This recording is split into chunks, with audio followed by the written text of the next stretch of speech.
Oh, Yeah, maybe you it's create working. video and go live. Okay, I think it's actually working. Think it's working? Think it's I'm working? pretty sure it's showing up on YouTube. Hold on, let me check it on my phone real fast, make sure it's actually like working, and we're not just being idiots. Yeah, it's working. I can see it. I can see it. Wait, it's seriously working? And Yeah, I think so. Hold on. is Yeah, yeah, it's working. everything working? Are we all good? Yep, I can hear us. Okay, perfect. Okay, well, we have done it, my friend. We have Oh made yeah, a live stream. Hello, this everybody. delay is messing with my head. Yeah. Hello, everybody. It is I, the Lone Waffle, and welcome back to the fourth episode of the Lodge Podcast, where we discuss everything from concepts we don't yet understand, science, and other unusual occurrences. I'm joined here by my co-host, Junk Skeleton. Hello. So, did you And want to introduce our topic for the day? yeah, wasn't it? If I remember correctly, wasn't it paranormal creatures and entities and stuff like that? Supernatural creatures and paranormal entities.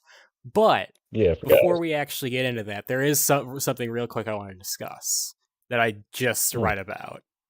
So, have you ever Oh, heard of all NASA's Curiosity and Opportunity drones? right. Yeah, I have actually.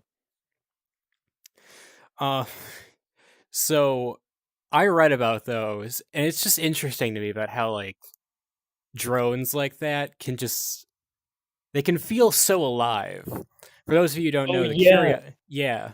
the Curiosity drone is the drone that NASA sent to Mars, and it's the wait. I'm getting no data on the live stream real fast. Hold on, what the hell's going on? What? We're already having trouble? Yeah, it's saying that there's no data going through. So hold on, let me check something. No data coming through. That's something. Let's check. Is it working? Let me check on my end. We can recover from this. We can recover. Okay, I think it's still working. I can. So I think we're okay. It just was messing with me for a little Mm, bit. Okay. So anyway, as I was yeah, saying, yeah, it's good. It's good. the Curiosity drone is the drone that NASA sent to Mars, and on the anniversary of like it begin on the 1 year anniversary of it beginning its mission, it managed to like hum "Happy Birthday" to itself with its drill, and it's still operational on Mars today, isn't it? Not that I mean, I don't know because I didn't even know about that. I thought you were talking about the other one where it's like, oh, it's all dark and Yeah, stuff like that that. one was creepy. The whole it's getting Yeah, dark out and whatever, yeah. and the I didn't know what to think about that, you know? That's yeah kind of like, the opportunity drone sent out this really eerie final message after it being out for like 15 years. It was like, fuck. Okay, hold on. Let me look it up real fast. Just what the exact quote was because I just read about it and it was fascinating to me because it's like they're just boxes of circuits and wires. Why do we get so attached to them? You know? yeah, and it's like, I don't know, man. It's just kind of cool, you know? It's kind of cool. Yeah, it really is. But like, Traveling too. yeah, especially Opportunity's last message. That was like creepy. Like that's like some Mm-hmm. good space horror type stuff. Surprised there's no movie adaptation.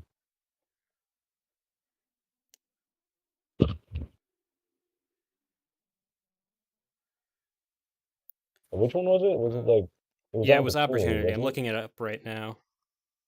Yeah. Opportunity NASA.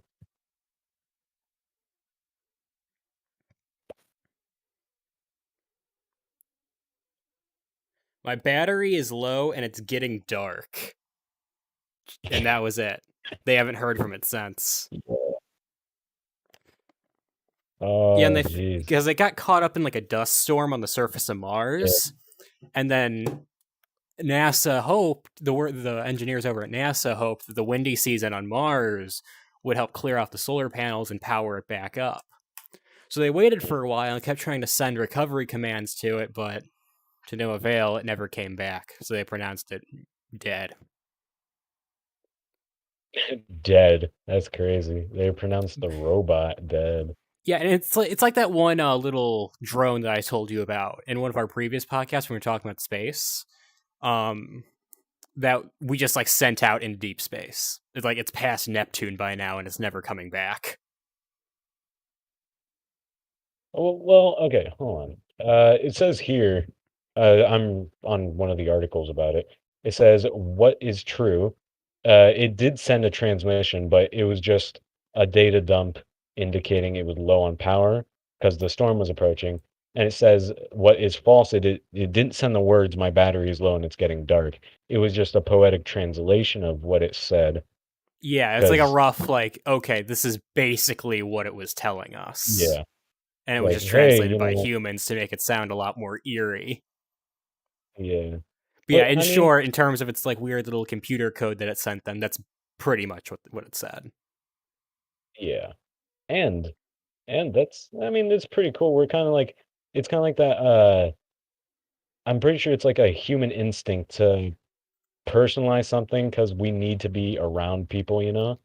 But yeah, It's it's like, there's just something so like weird and lonely about just this rover singing itself happy birthday on the surface of Mars with no single other thing around for God only knows how far. yeah, It's just there by and I itself. mean, it's a robot, like, it's kinda weird how it has a concept of a birthday already there, you Well, the know? thing is that the robot didn't do that itself. Like the NASA engineers did it themselves. Like they sent a command for it to like use its drill in a specific Like, way. "Here." Yeah, like, "Here, sing happy birthday for us real quick." Yeah, the robot actually didn't know what a happy birthday was. It was I just mean, following the steps. let me believe Wally can happen, you know? That's what I Yeah, was you thinking know? of while I was reading that. Like that sounds a lot like Wally. That sounds like a lot like a movie I watched before. Yeah. Yeah, but, yeah, I don't know. I think that's pretty cool, you know, Yeah, opportunity and all that. yeah. It's just a Sounds weird little side concept I forgot to bring up real fast because it's just fresh on my mind. Anyway, getting to the yeah. actual topic of the day finally, only 8 minutes in. The supernatural and paranormal. Now, we've discussed the paranormal a little bit before, but that was more or less just like personal stories we've had of it. We're going to be discussing like the actual entities involved in these two categories and like whether or not they may or Mhm. may not exist. Because we didn't get Mm. too into that last time we discussed this. And we didn't even Yeah, bring the I know. supernatural in. So, like, when we mean, like, entities and stuff and, like, creatures and stuff, like, what do we think generalizes creatures and stuff? Like, what is I was considered the creature and stuff? Yeah, I was just about to get into that. So, as a baseline, we're going to define our what we are calling supernatural and paranormal. These may not be the exact definitions, but this is what we're going off of to like separate these two topics. So, the supernatural, well, when we talk about the supernatural, we're referring to like cryptid type creatures, urban legends, and things like that. Mm. Things like Bigfoot, the Yeah, yeah. Mothman, Skinwalkers. Basically, Yeah, yeah, corporeal yeah. things that are just like mythical beings. Yeah. And then when we talk about paranormal, we're going to be talking about all sorts of ghosts, specters, Yeah. apparitions, what have you, things that aren't corporeal beings, things that we cannot Yeah. touch, essentially. Yeah. So that's what we mean by both of those terms. Again, they may not Okay. be the exact definitions, but whatever. You know, we need something, you know? Yeah, we need something to go off of because don't get me wrong. I did look these two terms up before, like, what's the difference between this and this? And I got such complicated and conflicting answers. I just said, fuck it, we're going with our own definition because I'm not reading into that shit. Lodge official definition. Yeah, And then, supernatural, you well, can touch it, but it may not be real. Paranormal, you can't touch it and it may not be real. yeah, yeah. Well, I Yeah. mean, now that we have them separated, what would you got any ghost schools and goblins that you can bring up? I was thinking we start with supernatural first because ghosts and like the paranormal is a lot harder to pin down. Yeah, yeah, So, just discussing cryptids real fast. We're gonna get into the biggest one that every single person on, at least in America, knows: Bigfoot. yeah. Oh, Bigfoot, my beloved. So, what do you think about Bigfoot? Do you think it's real? Do you think it's not real? Like, give me your thoughts on It's that. such a weird thing. I don't know if you've ever seen it, but have you seen that one show? It's like Hunting Bigfoot or something. I've heard of it, but I've never seen it myself. Well, I watched it like once. In I think they made like over 5 seasons, maybe a little bit less. So But basically, it's just five obviously, seasons of people trekking through the woods, finding nothing. yeah, basically, they never found him, obviously. Like Yeah. they would always make it like a little like a preview, and it was like, guys, look it over there to make you think like, oh, they actually found something. No, they never found Bigfoot. Come on. They didn't find I remember shit. there's this one yeah, I remember there was this one video. I think it came out recently, I think. I don't know. But it was like trees like bending and like falling over like on like a path and someone was Mhm. recording down below. But I think it was debunked as like CGI or something. So, I Weird. mean, I don't know.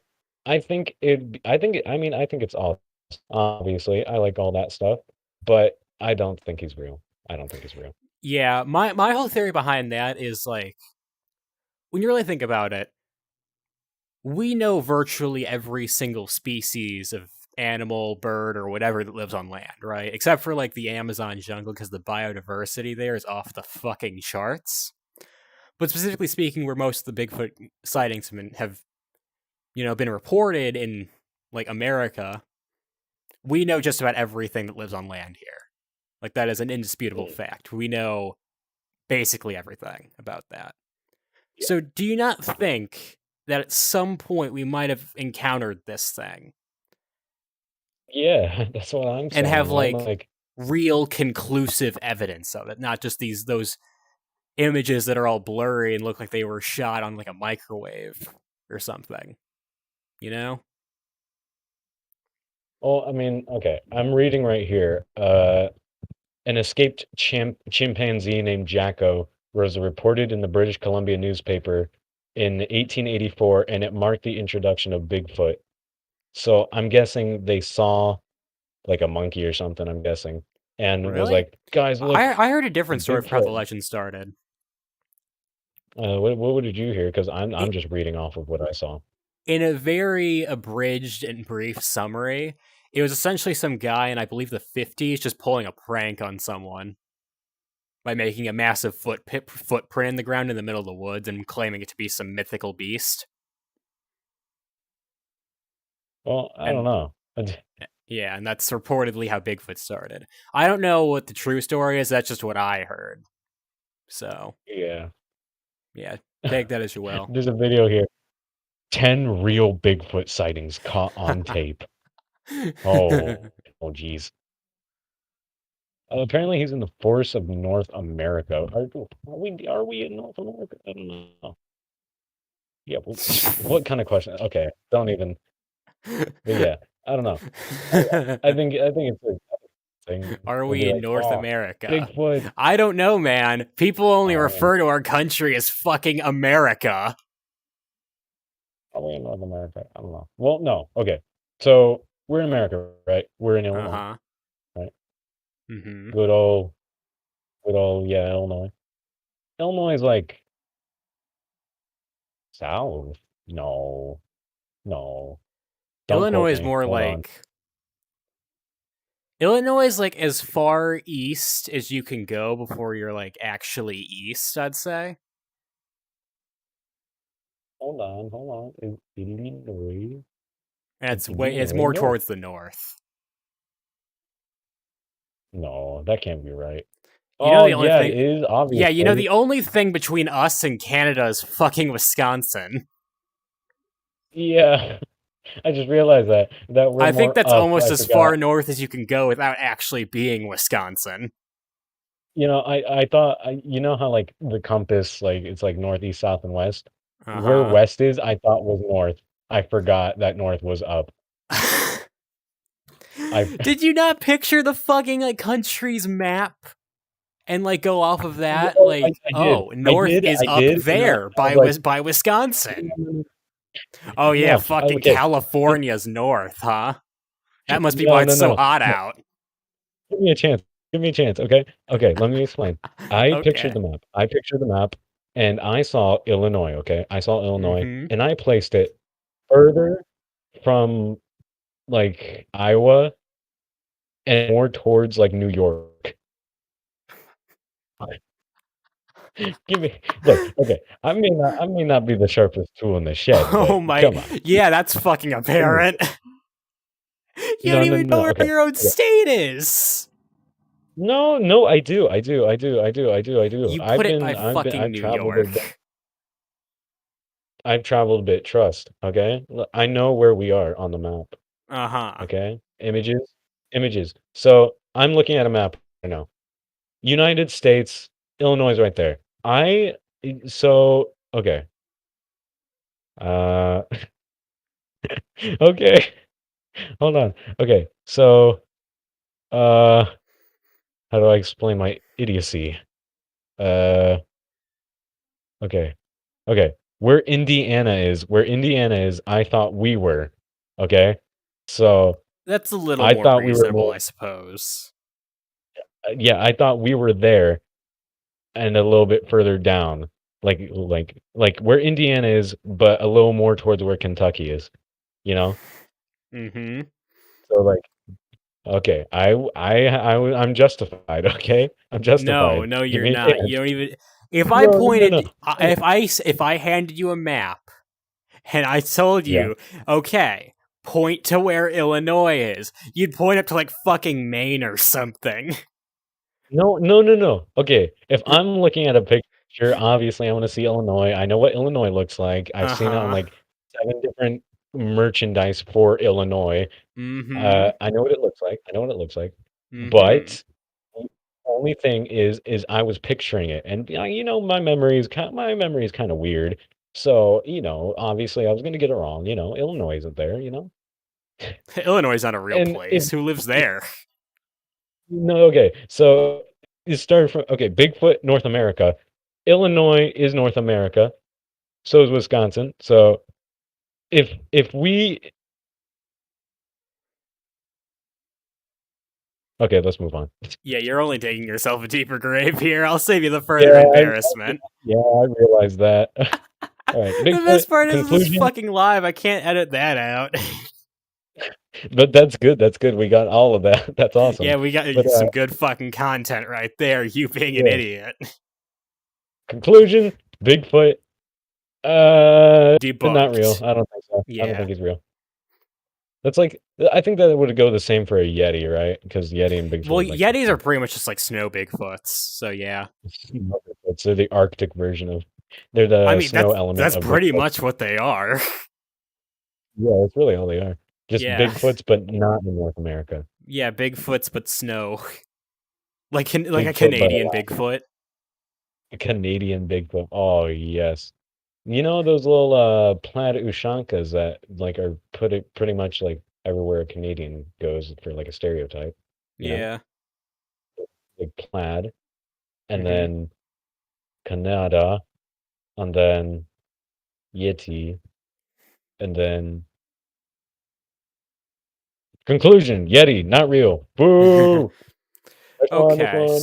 So next up, I did mention the Mothman, but I'm not really all that familiar on that topic. All I know is that Yeah. there's like said to be some weird mythical Mothman creature living in Charleston. Where's Charleston again? Is that West Virginia? Yeah, West Virginia, yeah. Yeah. I was either gonna say that or regular ass Virginia. Yeah.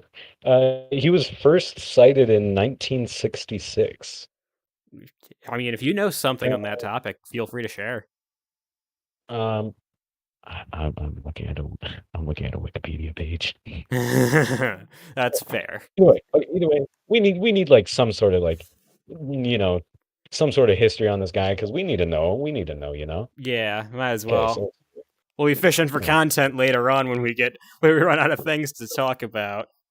Well, yeah, exactly. Like, come on. All right. November 15th, 1966, two young couples from Point Pleasant, Roger and Linda Scarberry, and Stephen Mary Millette, told police they had seen a large white creature whose eyes glowed red, standing at the side of the road near the TNT area, the site of a former World War II munitions plant. Linda Scarberry described it as a slender, muscular man, about 7 feet tall with white wings, and said that she was unable to discern its face due to the hypnotic effect of its eyes.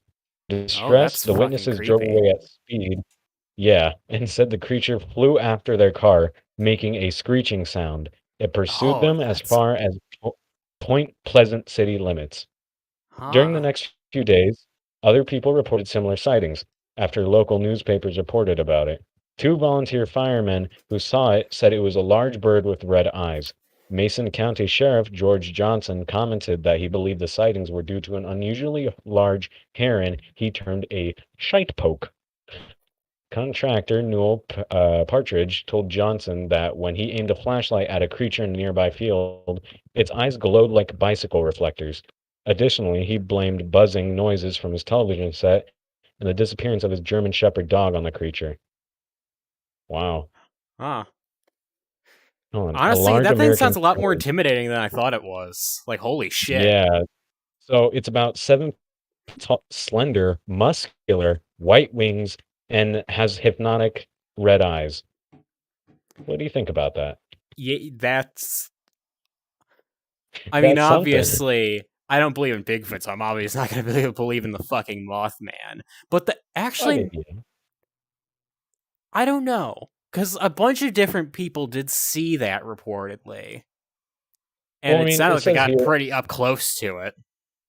yeah, I mean, it says here after local newspapers reported about it, other people started seeing it out of nowhere. So I'm kind of thinking it's like, hey, I want to get in on this. Hey, I saw Yeah, this too. only after they reported on it. That could be it.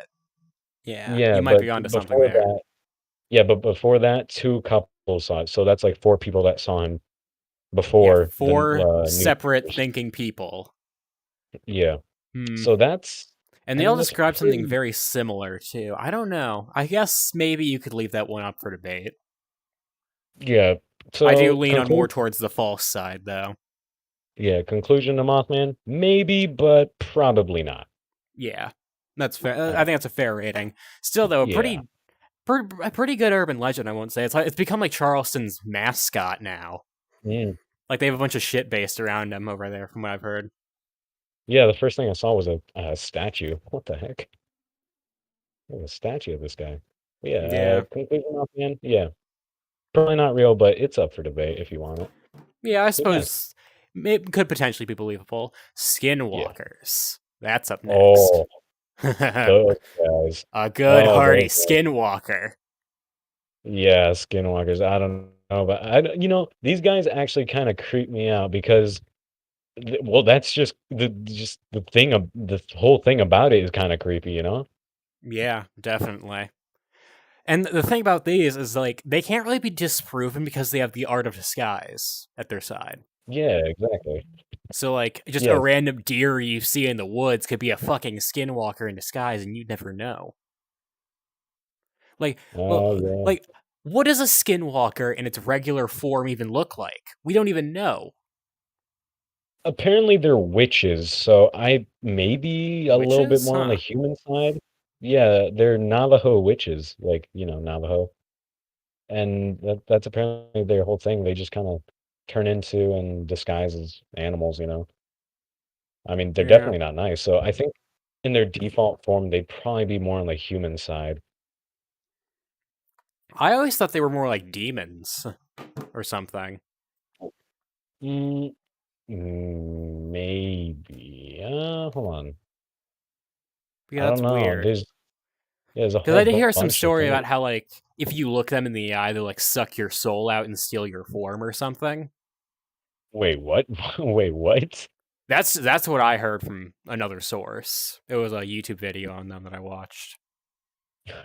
I got that from a YouTube video. But yeah, never look a Yeah. skinwalker in the eyes. Apparently, you will regret it. I mean, I think you're not supposed to talk about them either, like, in the Yeah, whole culture thing, you're not supposed to talk about them. yeah. But Isn't it here like we a are native talking about myth or them. something? Yeah, I think so in Navajo. Yeah, What is Yeah, Native American. They're Native American yeah, people in yeah. the I thought I Southwest. heard that too. Yeah, and, ooh, yeah, there's several varieties of them, of Oh, really? skinwalkers. What are they? Yeah, apparently. Several, well, I don't know, it just says several variety of skinwalkers in Navajo. Oh. Specifically, they're a type of what even is that word? I don't even know what that word is, I can't even say that. It's in the Navajo English dictionary. Oh, So, in their dictionary, there's 7 types of skinwalkers. I don't know what they are, okay. but yeah, there's not much things about them. Let me see here. Yeah, no, Let's see I here. haven't really researched most of these like supernatural beings that thoroughly, so I I don't really have too many things I can really say about them, honestly. I have like I have like maybe 4 kinda, maybe 4 that I delve deep into, but Yeah, we'll get to I'm those, I mainly guess. more focused on like the paranormal side of things Yeah, yeah, yeah. Yeah, I because mean, I understand. I tend to think that find the supernatural beings to be like kind of bogus. well, yeah. So I I mean, don't really, I you think the know. ghosts might have more of a chance of being real. Yeah, mainly because we don't really understand their properties yet. Mm, Because, like I said with Bigfoot, like we know every single land creature in like North America at this point, yeah. and Bigfoot is just like a big ape in summary, right? Yeah, and, like, every photo of him is, like, 240p. But like my point there is like they Bigfoot would still have to apply to the laws of nature. Like it would have to be a species. It can't just be Yeah. one being. So if Oh, Bigfoot yeah, really does exist, there would have to be a species of these things, meaning it would make them multiple. infinitely easier to find because there would be many of them, like thousands. Yeah, yeah, if they were, going by laws of nature and stuff, we would see bodies, we would find, like, remains, like, bones and stuff. Yeah, We would fecal find matter, maybe whatever, yeah, traces of fecal them, matter. Yeah, something. But, or we've only even got an photos. encounter itself because there would be thousands of them. Yeah. So, I don't know. That just doesn't make sense to me. So, Yeah, so I don't Bigfoot's yeah, I definitely don't bogus.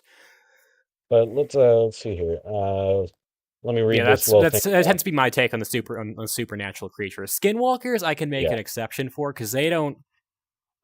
I don't know about them. I really Yeah, and don't they're because part of a whole different culture, they could be a demon, they could be witches, like God only knows. They have the Yeah. element of disguise on their side, so we can't really say for sure. And plus, Generally though, like I they're do think it's bogus. yeah, I mean, they're part of a whole 'nother culture that we're not really familiar with. So, who knows, you For all know? we know, it could be a mistranslation even. Yeah, exactly. Who knows? Yeah. But let me read this little thing here about them, and then we'll move on. All So right. let's see here.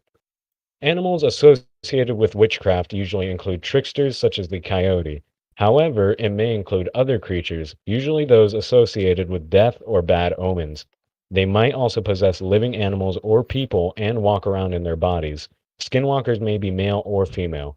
Skinwalker stories told among Navajo children may be complete life and death struggles that end in either Skinwalker or Navajo killing the other, or partial encounter stories that end in a stalemate. Hmm. Encounter stories may be composed as Navajo victory stories, with the skinwalkers approaching a hogan and being scared away. Non-native interpretation of skinwalker stories typically take the form of partial encounter stories on the road, where the protagonist is temporarily vulnerable, but then escapes from the skinwalker in a way not traditionally seen in Navajo stories. Sometimes Hmm. Navajo children take European folk stories and substitute skinwalkers for generic killers like the Hook. So, like, I think it's more of like a kind of like an urban legend that Navajo people like. They're kind of like stories, you know? Yeah, yeah, that's pretty much what most of these end up being, urban legends. Yeah. And then like people that aren't part of the culture usually when they're telling the story of their an encounter, it's usually them like, "Oh, I'm driving. Uh-oh, saw a skinwalker. Let me get away." So that's Yeah. usually the thing about it. But on that topic, But considering like all these things tend to be urban legends, like why did we even why does like everyone have urban legends in like their culture? yeah, Like yeah. why are we so infatuated with those? I think it's just a thing where you want to tell a story, you know? I mean, I know that's a thing. A lot of people love telling stories. I suppose.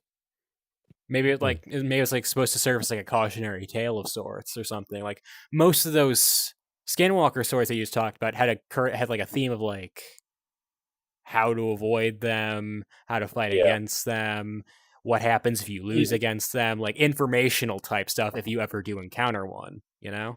Yeah, it also said most of the stories are either end in a victory on the Skinwalker side, the victory on the Navajo side, or a stalemate between the two. So it Yeah. usually ends in one or the other winning, you know?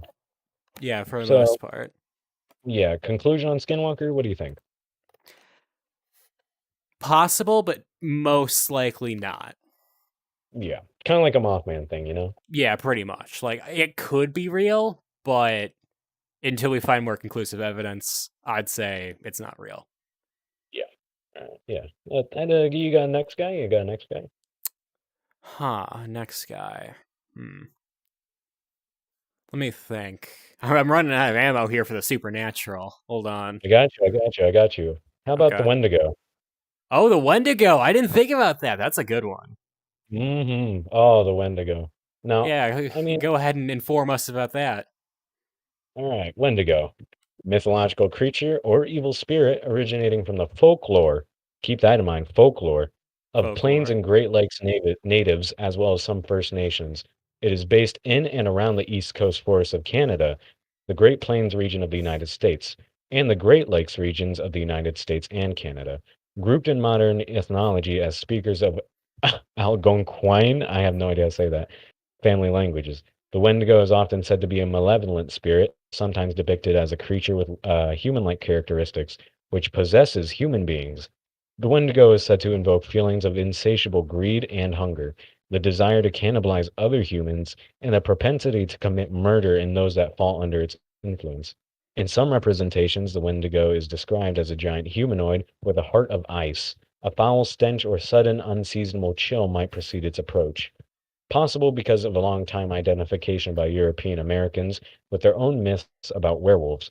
For example, as mentioned in the Jesuit Relations below, Hollywood film representations often label human beast hybrids featuring antlers or horns with the Wendigo name, but such animal features do not appear in the original indigenous stories. Huh. In modern psychiatry, the Wendigo lends its name to a form of psychosis known as Wendigo psychosis, which is characterized by symptoms such as an intense craving for human flesh and an intense fear of becoming a cannibal. What Wendigo the f- psychosis is, That yeah, seems kind of Wendigo, contradictory. I don't know. Wendigo psychosis is described as a culture-bound syndrome. In some First Nations communities, other symptoms such as insatiable greed and destruction of the environment are also thought to be symptoms. So basically every single politician who's ever lived has this psychosis. Yeah, I guess. I mean, so basically what this Wendigo guy does, he possesses you, right? And hmm he gives you feelings of like either greed or hunger, wanting, you want to eat other people. You want to murder and eat other people, basically. Yeah. And Or that destroy would the also, environment and make money. yeah, that's a symptom for the psychosis. So Yeah. I don't know. This guy, obviously he's not good, but I don't know. I He's part of a mean, does like the Wendigo have like a physical form at all, or is it just like a spirit that possesses people? um, let's see here. No, yeah, I think it's just kind of a spirit. It's an embodiment of gluttony, greed, and excess, never satisfied after killing and consuming one person. They are Hmm. constantly searching for new victims. So I think it's more of like kind of like a personalization of something, Hmm. such as like greed and stuff. Yeah, probably. Kind of like So on it that might, front, I do think maybe that's possible yeah. because I there are think it's some people who have been reported to be like cannibals and shit. mm, Like that like isn't really impossible. Like there are some sick people out there. especially the psychosis thing, like where you Yeah, the the symptoms. psychosis too. Yeah, I think the psychosis thing might be real. The spirit as a whole, maybe, but maybe not. I don't know. I'm liking this one though. I have pretty trust in it. Maybe I I don't think know. it's more likely than the others we've discussed at the very least. Yeah, it's definitely more likely. Yeah. But yeah, the greed and It's stuff. always Yeah. easier to like prove or disprove the paranormal because like you can't really see it. With all these supernatural things like I'll believe it when I see it, you can't really Mm. see paranormal entities that often. Yeah, yeah, I know what you mean. But Yeah, like you kind of have to read in between the lines of that. I mean, most of the things I've seen of a Wendigo, like the physical form of it or whatever. Oh, excuse me. Uh, I've seen it have like the deer skull or whatever, and like this weird body. Yeah. That's most of the times of how I've seen it. But I don't know. Conclusion on Wendigo?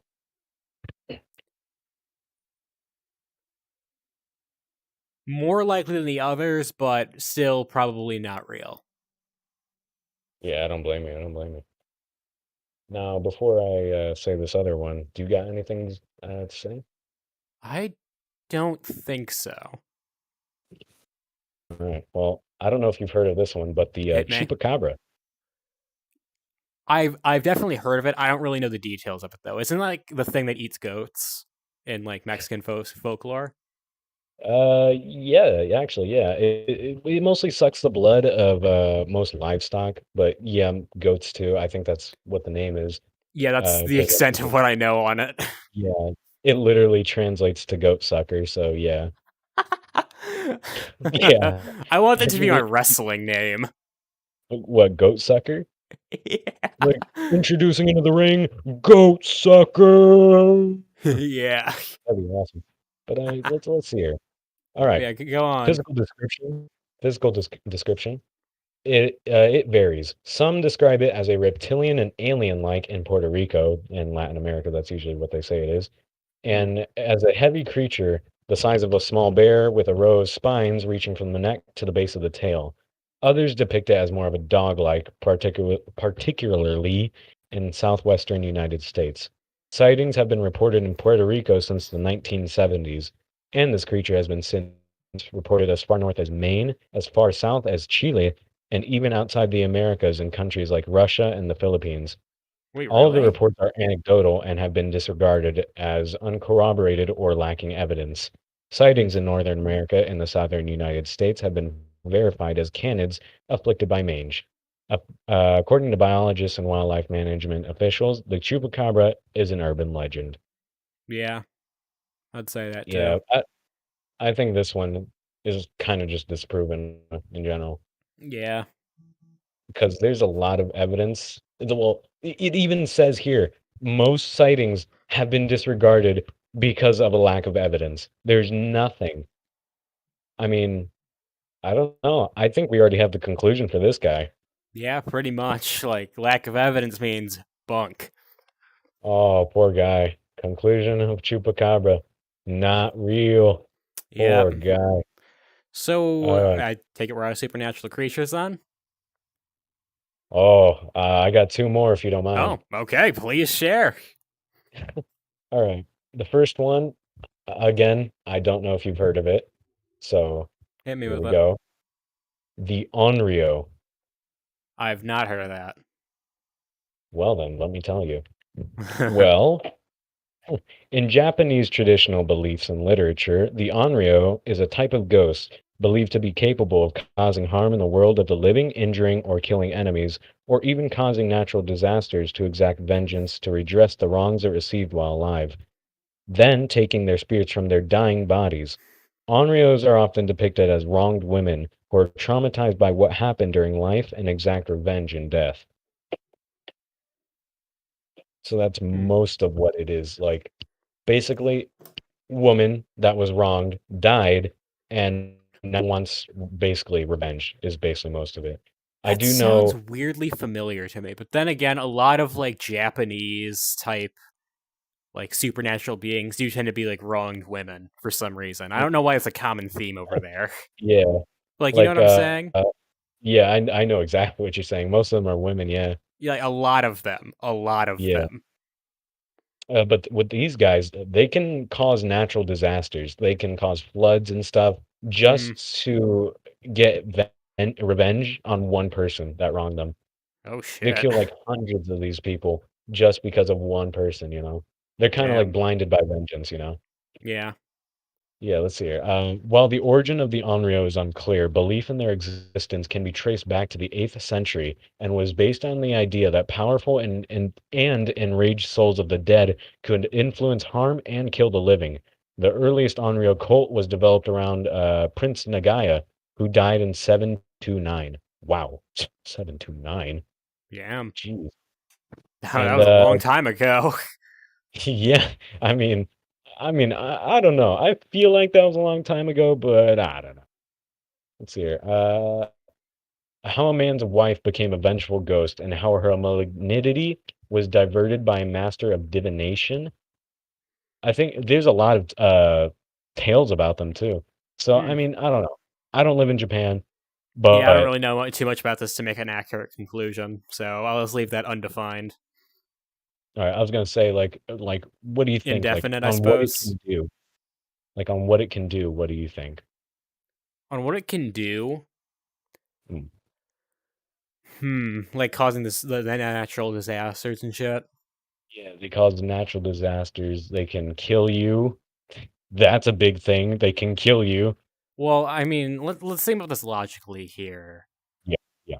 How many reports have we heard of people actually being killed by like spirits and shit? Hmm. Hmm. Like, really think about that. We haven't really Yeah, heard anything on that front. true, true. And another I don't thing, if all of the, if the um, fuck, hold on, let me figure out how to word that again. So in the entire country of Japan, like there'd be a lot of women, and a lot of them would be being wronged at the same time. mm. So don't you think there'd be more of these things? Therefore, Japan would be under a constant attack of natural disasters. That'd be hilarious that Like Japan's there'd just under be a attack by flood both. every 3 days or some shit. Yeah, they have like an entire flood for like they have like floods back to back. I feel like that'd be happening, Yeah, like a but I flood don't know. becomes like a weekly occurrence or some shit. It's like, hey, So what's going on? yeah, Oh, it's another flood on Rios, you know. yeah, I think I'd have to say bonk. Yeah, I don't know. Yeah, you know what? Yeah, I think that's I don't think that's true. I Yeah. mean, maybe we don't really know. We're not in Yeah, Japan, you know. we're not really too well versed in like Japanese supernatural creatures, so yeah. Yeah, and there. Oh, I didn't know that. Apparently, yeah, there's a lot more women in than men in Japan.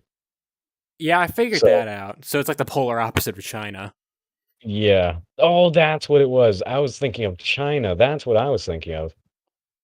But yeah, yeah, yeah. All right. Wait, thinking of China So for what? conclusion of Onryo, not real, not real. Yeah, not real or either that or indefinite because we don't know enough about them. But All I'd right, say not real. last one I got. Are you ready for this one? I'm Okay, not lay hearing it this. on me. La Llorona. I've heard of this. This one especially creeps me out because apparently one of my relatives that lives in Mexico said that he encountered this one. Oh, So really? That's fucking yeah, creepy.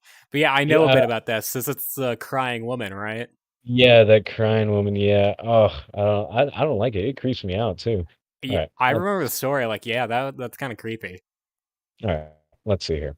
La Llorona, the weeping woman or the wailer, is a Hispanic American mythical vengeful ghost who is said to roam near bodies of water, mourning her children whom she drowned. Early colonial times provided evidence that the lore is pre-Hispanic, originating in the Central Highlands. However, La Llorona is mostly commonly associated with the colonial era and the dynamic between Spanish conquistadors and indigenous women. The most Hmm. common lore about La Llorona includes her initially being an indigenous woman who murdered her own children, which she bore from a wealthy Spaniard.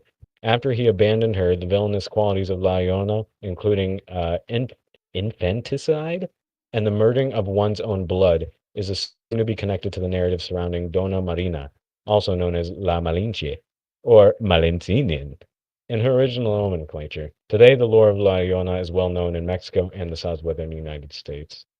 Hmm. So basically, her whole thing was she killed her children that when her husband left her, and now she's crying near bodies of water because she's feeling the guilt and stuff from it.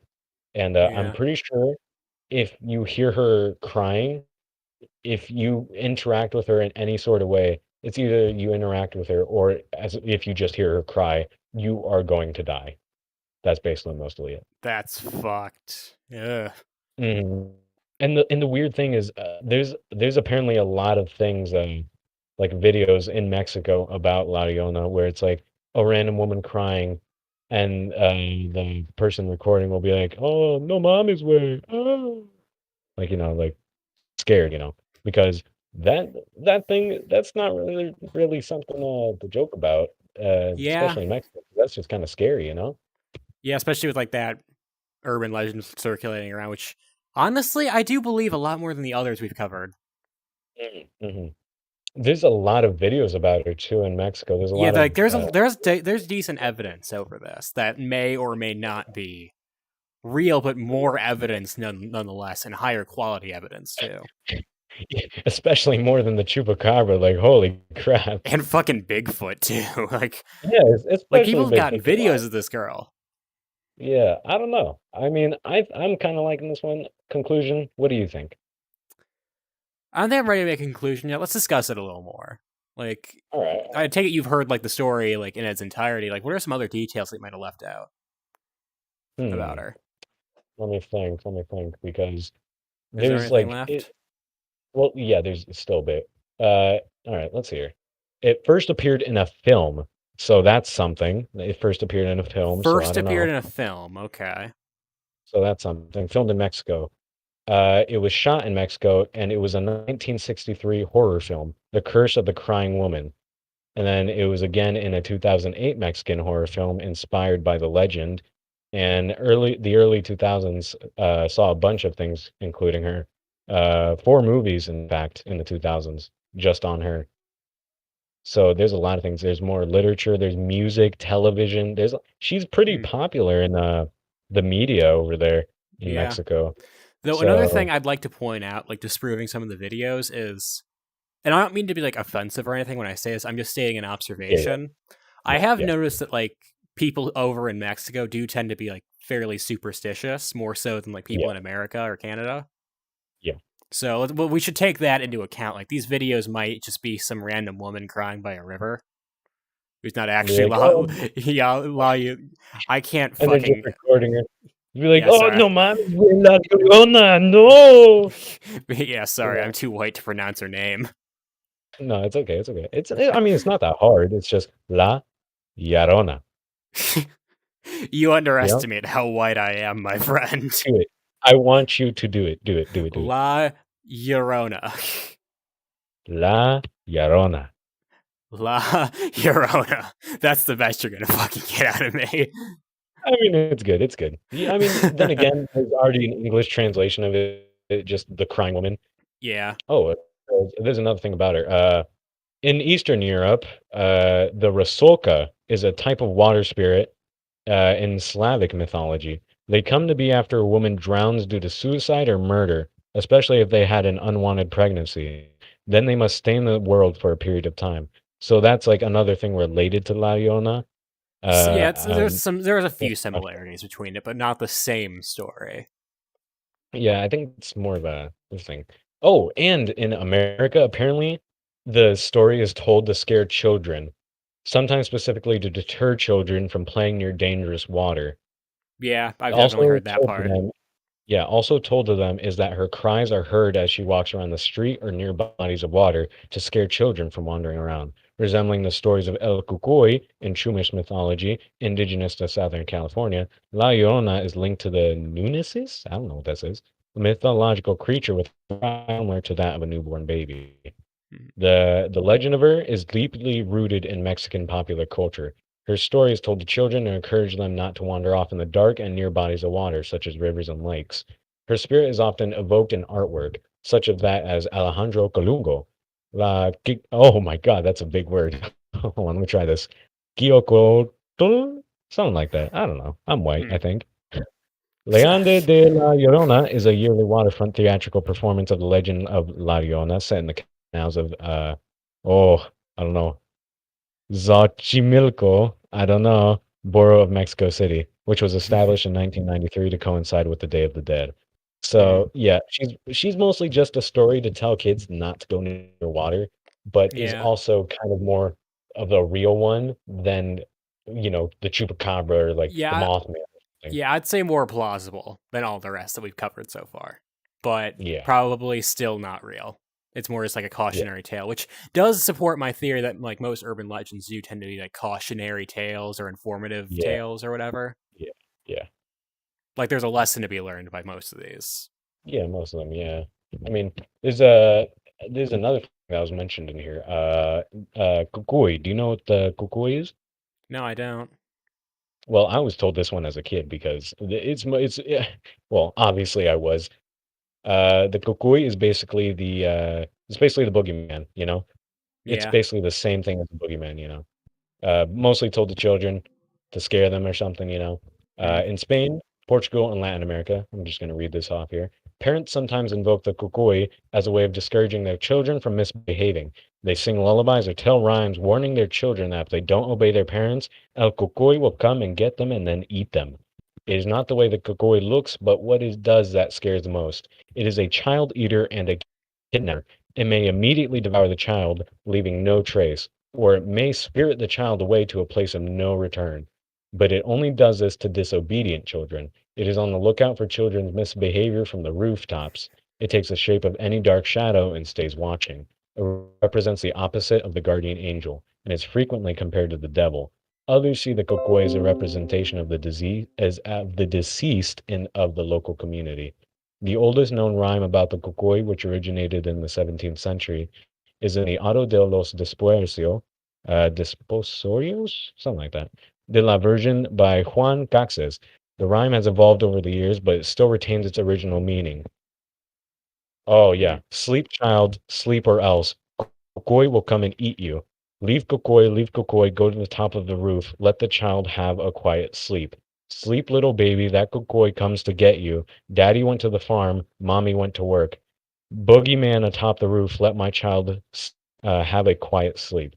So basically, this thing, Kokoi, if you behave or if you misbehave, he's gonna eat you and kidnap you. So But if yeah, you do basically it's like Spanish boogeyman. yeah, Spanish boogeyman, you know. Yeah, You that's misbehave, pretty much what it get is. yeah, you get eaten, you know. Yeah, you don't clean up your room, get eaten. You say no to me, get eaten. That's what you Yeah, get. what is it with like those tales told to scare children and like the monsters in them always eating the child? Because Like, I mean, it's just me, but if I was a kid, I don't really want to get eaten, you know. So I think it's pretty effective, you know. Like, hey, kid, you say no to me, Kukui gonna eat you, Boogeyman gonna eat you. yeah, I can't I really mean, speak on that front because I can't really remember any like stories that my parents told me to scare the shit out of me into obedience. really? Yeah, I None? really can't. I don't think they ever told me any. I was told that again, the one that I just read, Kukui. That's the one I was mostly told about. Yeah, And not gonna lie, it had me terrified. And I'm not even gonna lie, I it can't had really me blame terrified. you. If I was like 5 hearing that shit, it would have given me nightmares, like for sure. Yeah, my mom telling me, "Hey, you misbehaved. Koko's gonna eat you." And I'm like, "I don't want to be eaten. I don't want to it's be eaten." it's funny. I could see your mom telling you that when you were younger. Exactly. Like, I mean, obviously, it's not real, but it is a pretty effective way to get children to behave. You know, Yeah, just it's an just yeah, effective children scarer. yeah, exactly. And conclusion on them, obviously not real, Yeah, but not real. mostly just told as a story. You know, Yeah. so. I think we got all the cryptid guys down. So if you Well, got some not definitely paranormal, not all of them, but all the ones that we well, know. we got some of them. We got the ones Yeah, that we know. yeah, So if you got any the paranormal ones, because I know you said you know more, a little bit more about that, a little bit more. I don't a claim to little be bit. like a master of the Well, I mean, supernatural or I'm not saying paranormal. that. I'm not saying that. I'm just saying, you know a little bit more about that. Yeah. So All the right. So then, paranormal is a lot harder to pin down because, like mm, I said, it basically encompasses all that you can't touch, but it still is. So like non corporeal there. beings, things like that, apparitions, Yeah. specters, whatever. Mm, So the tricky part about that is because they're kind of hard to like discern from each other. Because you have like yeah. your typical spirit, which is what most people know of. You have the Yeah. jinn, which I believe is a Middle Eastern. It has Middle Eastern origins, I believe. Mm. I can't Yeah. I think remember I've heard a exactly bit where about this. though. Yeah. Yeah, the jinn's basically like I'm pretty sure it's like around the area where like genies came from. Genies are also spirits, I believe, or like I paranormal entities. Yeah, I mean, I would consider them that, like, these weird beings in a lantern or whatever. What did they come out of? Yeah, they come out of like a magic lantern. But also, Yeah. what was the deal with those things called magic lanterns? But they don't look like they emit any light. To me, they look like teapots. Yeah, like something that you'd use to pour oil into a lantern, not a lantern itself. You know. Yeah. What is that? Hold on. I need to know this. I need to know this. Side topic. Why the hell What do they call it a magic lamp when it looks like a teapot? what do genie come out of? Oh, also I remembered the jinn has Arabian origins, I believe, and I believe the genie has Arabian origins too. Either way, they're Yeah, both from yeah, somewhere in like the Middle East. yeah. I just saw it right here when I looked up genie. Jinn, Arabian religious systems. So Yeah. that's where they come from. So yeah, And oil Arabian type lamps. That's specters. what they come out of. Okay, so I was right. You use it to pour oil into a lantern. Yeah, It's not a yeah, lantern itself. yeah. I finally know. we you learn something new every day. And today it was what genies come out of. You gotta be kidding me. Could have been literally anything else. Yeah, and then of Anyway, yeah. course back to like the types of beings you have. Of course, demons. You can't forget about Mm. demons. But it's weird Yeah, because those guys. demons can also be like supernatural creatures, like we talked about with the Wendigo and like the Oh, Skinwalker. yeah, yeah, So they're a little harder to pin down because we don't really know about them. You also have yeah. the infamous shadow person, Oh, which another weird thing I thought about is like so many different cultures have like a similar story that just basically in summary describes a shadow person who you only see in like the corner of your eye. yeah. Hold on. I mean, that reminds me of the I don't know if you've heard about them. I mean, I've been saying this a lot, but oh, geez, excuse me. The eyeless children. Have you seen those guys? Yeah, I have heard a little bit about them. Those I can't remember what they do exactly, but I'm pretty sure like they knock at your door or something and say, "Hey, let me in," or something like that. I don't know. Yeah, they basically play by vampire rules, right? Where you have to invite them in or something. Oh yeah, yeah, that's what that is. You invite them in, yeah, they come in, they kill you or something like that. Anyways, go Yeah, on I about what forgot you were. exactly what they do. Yeah, But yeah, yeah, they just yeah, I've heard of them. I don't. It's been a while since I've like actually researched them though, so I can't really remember a whole lot. yeah, yeah. But Cool. anyway, back to the topic of spirits. You also have like wraiths, phantoms, Mm. poltergeists. A lot of the things that are featured in Phasmophobia. Like I'm pretty sure most of those Is are this where you're considered getting all your spirits. information from? Come on, man. No, that's not it. I swear. But it seriously though, that game is pretty like it is pretty well based on the paranormal type stuff. Like those most of those Dude, ghosts actually do exist. that game looks so fun. Don't even get me started on that. Holy Yeah, crap. it is really fun. But anyway, I get it. You have it. You have a VR system. I get it. well, I mean, you can play it on desktop too. Yeah, I get it. You have the game. I get it. Anyways, yeah. But what do you know like a lot about like maybe a single one of these guys or something? Like, can you explain some of them to me? Yeah, hold on. I actually got a chat message for once, real quick. Oh my god. So to explain, I'm gonna start off with the shadow person because I'm most familiar with that. Spirit is also pretty hard Yeah. to pin down because it's very broad in what it is. Like, there's not really. It's like your base, like Yeah, paranormal yeah, I entity. feel like the spirit like a spirit is just like the common thing. Yeah, It's it's kind of like like a your baseline for paranormal yeah. entities. There's nothing that really stands out about it. It's basically, your basic ghost kind of. Yeah.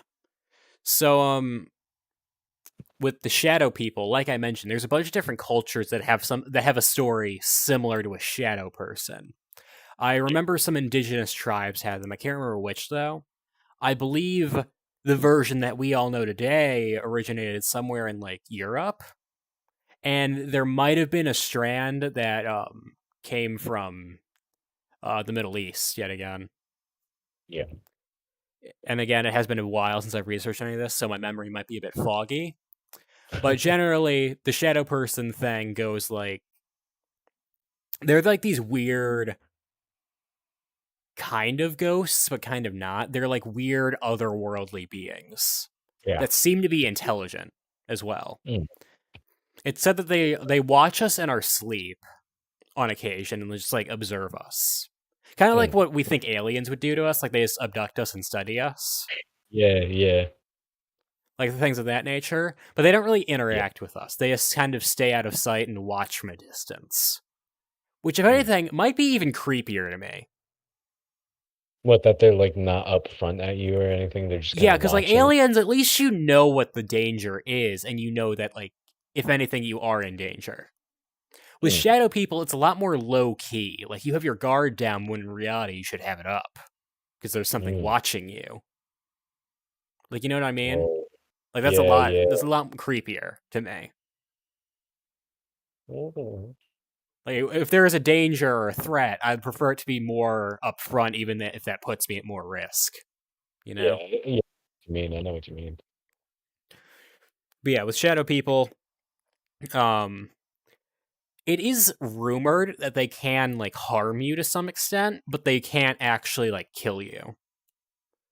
So There like have they can been several stories of people like waking up and seeing them and them turning really aggressive, like trying to strangle them. dang, sheesh. But it was weird because it wasn't like they described as like they didn't feel any hands around their throat, but it's like they were choking on something and like they couldn't Mm, breathe. yeah, And like there was this weird invisible force pressing on their throat. yeah. You might have also seen some of those weird surveillance camera videos of like people being dragged down hallways by these weird, creepy Yeah, clouds of yeah, mist. I'm pretty yeah. sure those are also shadow people. I But it's mean, weird because some people describe these things as being like darker than darkness itself and like having yeah. actual humanoid forms. Others Yeah, yeah, describe I've them as seen a just lot of being those, yeah. weird like clouds of black mists. Mm. So I feel that's like kind of yeah. Go ahead. yeah, I feel like the cloud thing, like the cloud of mist is a little bit more on the realistic side. If we were to see one, it'd be more like a cloud of mist and not like an actual person. Well, I mean, you never really know.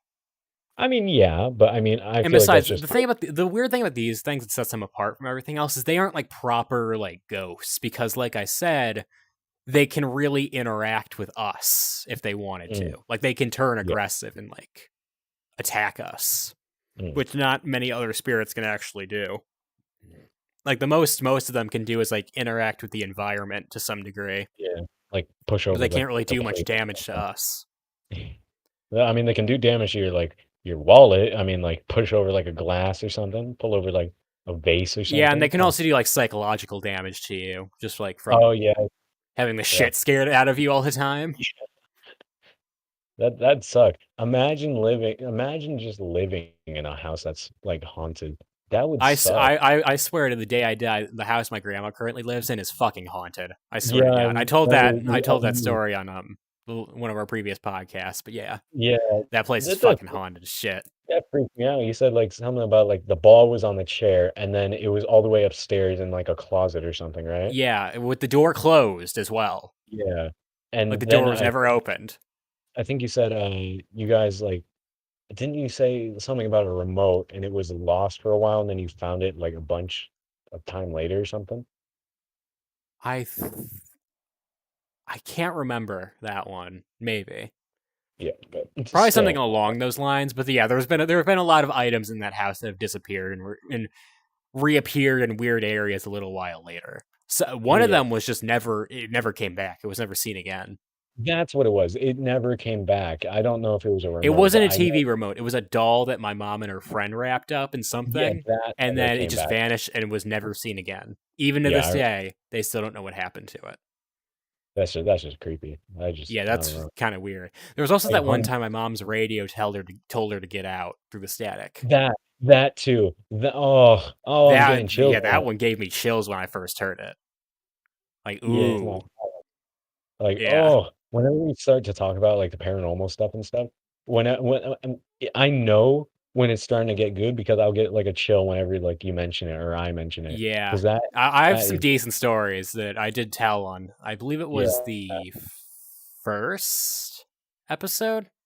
Yeah, I think it was the yeah, first. yeah. I think it was the first. Wow, Yeah, we've made so much progress. yeah, such progress. But anyway, back to the shadow people. Yeah, yeah, yeah, yeah, yeah. There was also this one weird variation of them where it was like an actual like named entity that was a shadow person, but it wasn't like the others. It was Mm, described as like a really tall, shadowy man with like a hat on. And this mm. one was like the really aggressive one that I think like attacks on sight. Wow. Like they don't just observe you, they like go after you. So Like this they guy just seriously doesn't want try to kill anybody. you. So this guy just wants everybody dead, basically. Yeah, and I think it's reported that he has like glowing red eyes too, or something. Glow. He has red eyes and a hat. This guy's insane. Yeah, I can't remember what he was called though. He had a name? Yeah, he was like an actual like named entity, like a subversion of the Shadow People. Mm, mm. I wonder if I can find that. Hold on. Shadow. But Shadow yeah, person. anyway, like I said, it's kind of weird because this story, like this creature, appears in many different cultures, like across the planet before that kind of communication was really possible, at least with easily. Mm. So, and the same thing with like, have you noticed how every like almost every religion on Earth has some kind of weird story about a great flood? Ah, yeah, yeah, yeah. Like a lot of indigenous tribes had stories of like massive floods too, Mm. like pretty similar to Noah's Ark. So it's kind of Yeah, weird how yeah, that works. We talked about that in in my English class one time as well, where it's like because like that those stories were translated by the English into English, like as we know them now. yeah, So it yeah. could be that they just like substituted certain parts for like things they knew. Mm. So that could be where the discrepancy occurs, or an actual great flood did happen. Me personally, I figure that, the Christians just changed shit to suit their agenda better. Because Yeah, that's yeah, actually yeah. what they did with Norse mythology. They did change a lot of things about that. Did they really? Yeah, in translation, there's a lot of bits of it that are kind of lost to the general public. Hmm. Kind of weird. Like, I'm pretty sure, at least according to something that I heard, I'm not sure about the validity of this statement, but Helheim in mythology as we know it right now is like a fiery hellscape, and it's where you go if you don't die in battle as a Viking. Yeah. Oh, yeah, I've heard about that. Yeah, Yeah, like if you die of old age or sickness or whatever, or if you don't yeah, die with like a weapon in your hand, that's where you go. yeah. And in reality, in like the original Norse mythology, it was pretty much just like it was kind of like a purgatory, but it wasn't like awful. it wasn't amazing. Like Valhalla was infinitely better, and everyone wanted to Yeah. go there. But if you ended up in Helheim, there were far worse fates. Mm, So that's one of the key things that was changed, I believe. But mm. Yeah. yeah, Christians they did like changing many things about people's cultures. Yeah. Yeah. So Yeah. I wouldn't doubt if they did that to the Native Americans too. Oh, Lone Waffle getting political. Well, I mean, I'm just stating like something like is factual. Oh, Lone Waffle getting political. Shut the fuck up. Anyways, yeah, yeah, move on, move on. So, what did you find about that one shadow person? When I looked up, his name is apparently Hat Man. Yeah, Okay, believe it or yeah, not. yeah. I actually watched a video of that just a little bit ago. Like these people exploring this house that reportedly had the Hat Man haunting it. Yeah, yeah, I saw that. Yeah, I just got that recommended too. Like it was one of the searches or one of the results I came up when I searched for it. Who was the video Uh, made by? oh, I don't like that. Oh, hold on, let me check. I passed it a little bit ago. So, what do you not Uh, like? I it was a photo that I didn't like, and it gave me Okay. chills. Oh I didn't god. like. Hold on. Shadow Person. It was made by Seraph Films. I don't know. Hmm. But yeah, I watched Whatever. a video on the. It was something about like some kind of hobo house by the Yeah. Watcher. If you want to know, like, if you want to like watch some good paranormal shit, go to them. Like they got some good stuff. Mm. Let's see here. A key aspect of the Hat Man's lore is that no one really seems to know where he comes from or what he wants.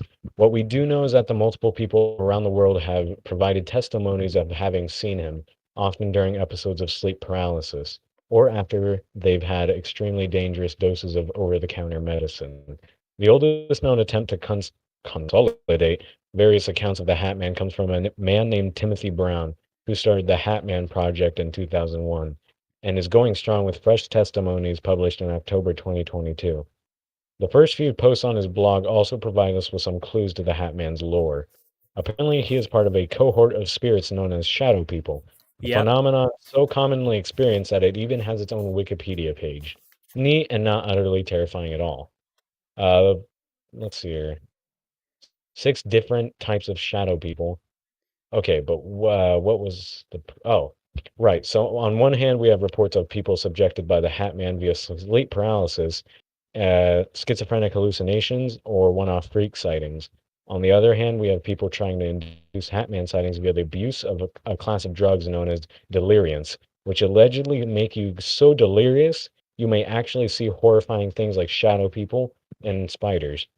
So apparently, there's like 3 ways to see him Hmm. seeing the Hat Man: sleep paralysis, schizophrenic hallucinations, and abuse of deliriants. So I mean, Okay. I I don't know, because I mean they're deliriants. They make you delirious. You're going to see things. Yeah, all these are very So, easy to like write off as hallucinations. mm, especially the sleep paralysis, the schizophrenic Yeah. stuff, and the deliriants. All Well, the three thing of is, these. like, does it report any encounters with him attacking someone? Because that was one of the key things that I thought that I read about him. Well, let Is like us he's really see. hostile. Let's see here real quick, because so far it's mostly just been Uh, him just kinda staring at you, you know? Hmm. Hurt you.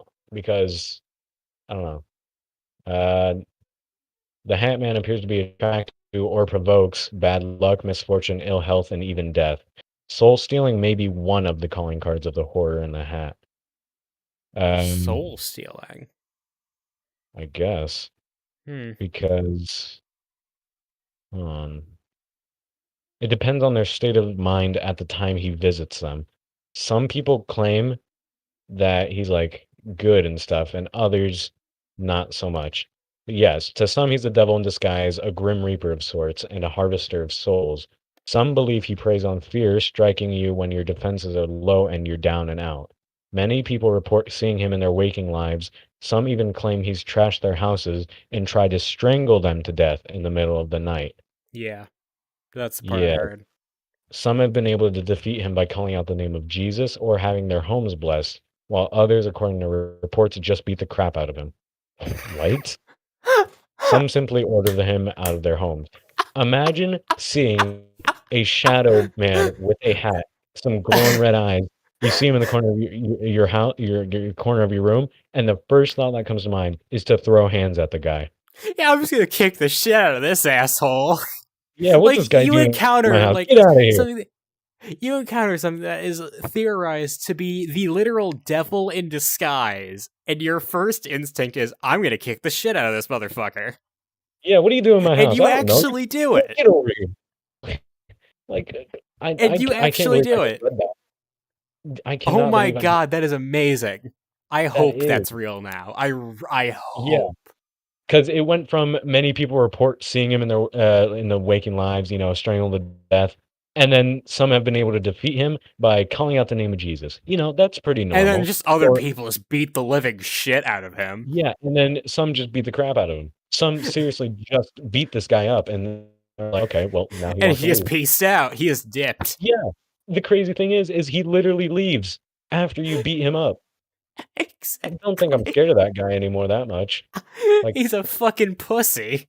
I beat him up. Imagine Come on. being the literal Grim Reaper slash devil and getting your ass kicked by a Yeah, regular one of person. your titles is literally Harvester of Souls, and you get beat up by some human. Come So on, man. bad to the point where you have to fucking leave. Exactly. That Oh, too. oh, jeez. But others claim the Hat Man is a guardian angel whose purpose is to protect them from harm. The Hat Man is often seen with his band of followers, the Shadow People. Where did the Hat Man come from? Where did the Shadow People come from? According to Wikipedia, shadowy entities are the perception of a patch of shadow as a living humanoid figure, particularly as interpreted by believers in the paranormal or supernatural, as the presence of a spirit or other entity. Researchers say shadowy entities date as far back as 300 AD.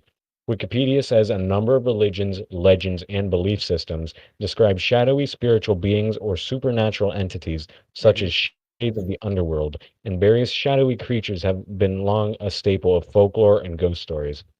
There are other theories about the origins of the Hat Man and the Shadow People. A neurological theory: Shadow People and Hat Man images occur during sleep paralysis, a mysterious sleeping disorder occurring in that transitional stage between waking and falling asleep, during which the person becomes completely immobilized and often sees frightening images. According to the neurological theory, these shadowy entities are merely the manifestation of a sleeping disorder, and by extension, nothing more than a product of the subconscious mind. A religious theory: Shadow People and the Hat Man are the evil minions of the devil, sent to snatch our souls and drag us down into the bowels of hell. Huh. Really? Come on. Well, I mean, All like, right. if he's actually a guardian angel, don't you think he'd seem a little less like mysterious A little and more nice looking.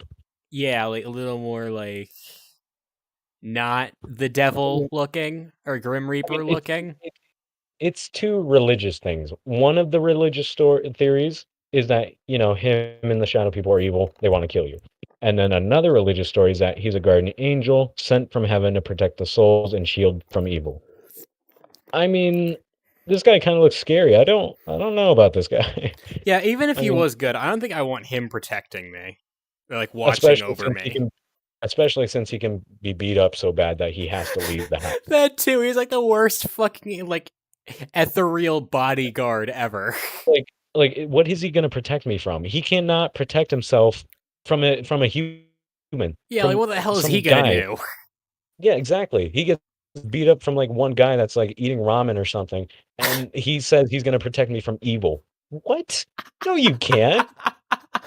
You just got soloed by one dude in his like pajamas or something. Just showed up to his house. He's like, oh no, there's a shadow guy in my room, and then he The just beats Hat you Man, up. he's That's the back. first thing. Get him. Get him, yeah. Fucking And gank then just him. 3 people jump out. He was living in, like, a frat house or something. Like, the shadow I don't know about this guy. I just I don't know. love that image where it's like the Hat Man walks in and there's like three people ready with like baseball bats and shit. Like, "Hey, that's him, get him!" And the funniest part about that, the one part that I love the most is that that is one way to make him leave. He gets I, beat up so bad, he yeah, leaves. I mean, it's one thing if he can like actually be like hit and harmed. It's another thing that where like you can actually beat him up so bad to the point where he leaves. Like, that's something I was thinking of, like, if this guy is known as the Hat Man or whatever, and he's, like, a shadow person, would he be, like, physical? Like, is he physically there? Because if you can beat him up, that implies that, he's a physical being, you can, Yeah, like, straight up beat the crap out of him. yeah, that's kind It's of like, weird. Because I'm pretty I sure don't shadow know. people are said to not be like corporeal beings. Like they can touch you, but you can't touch them.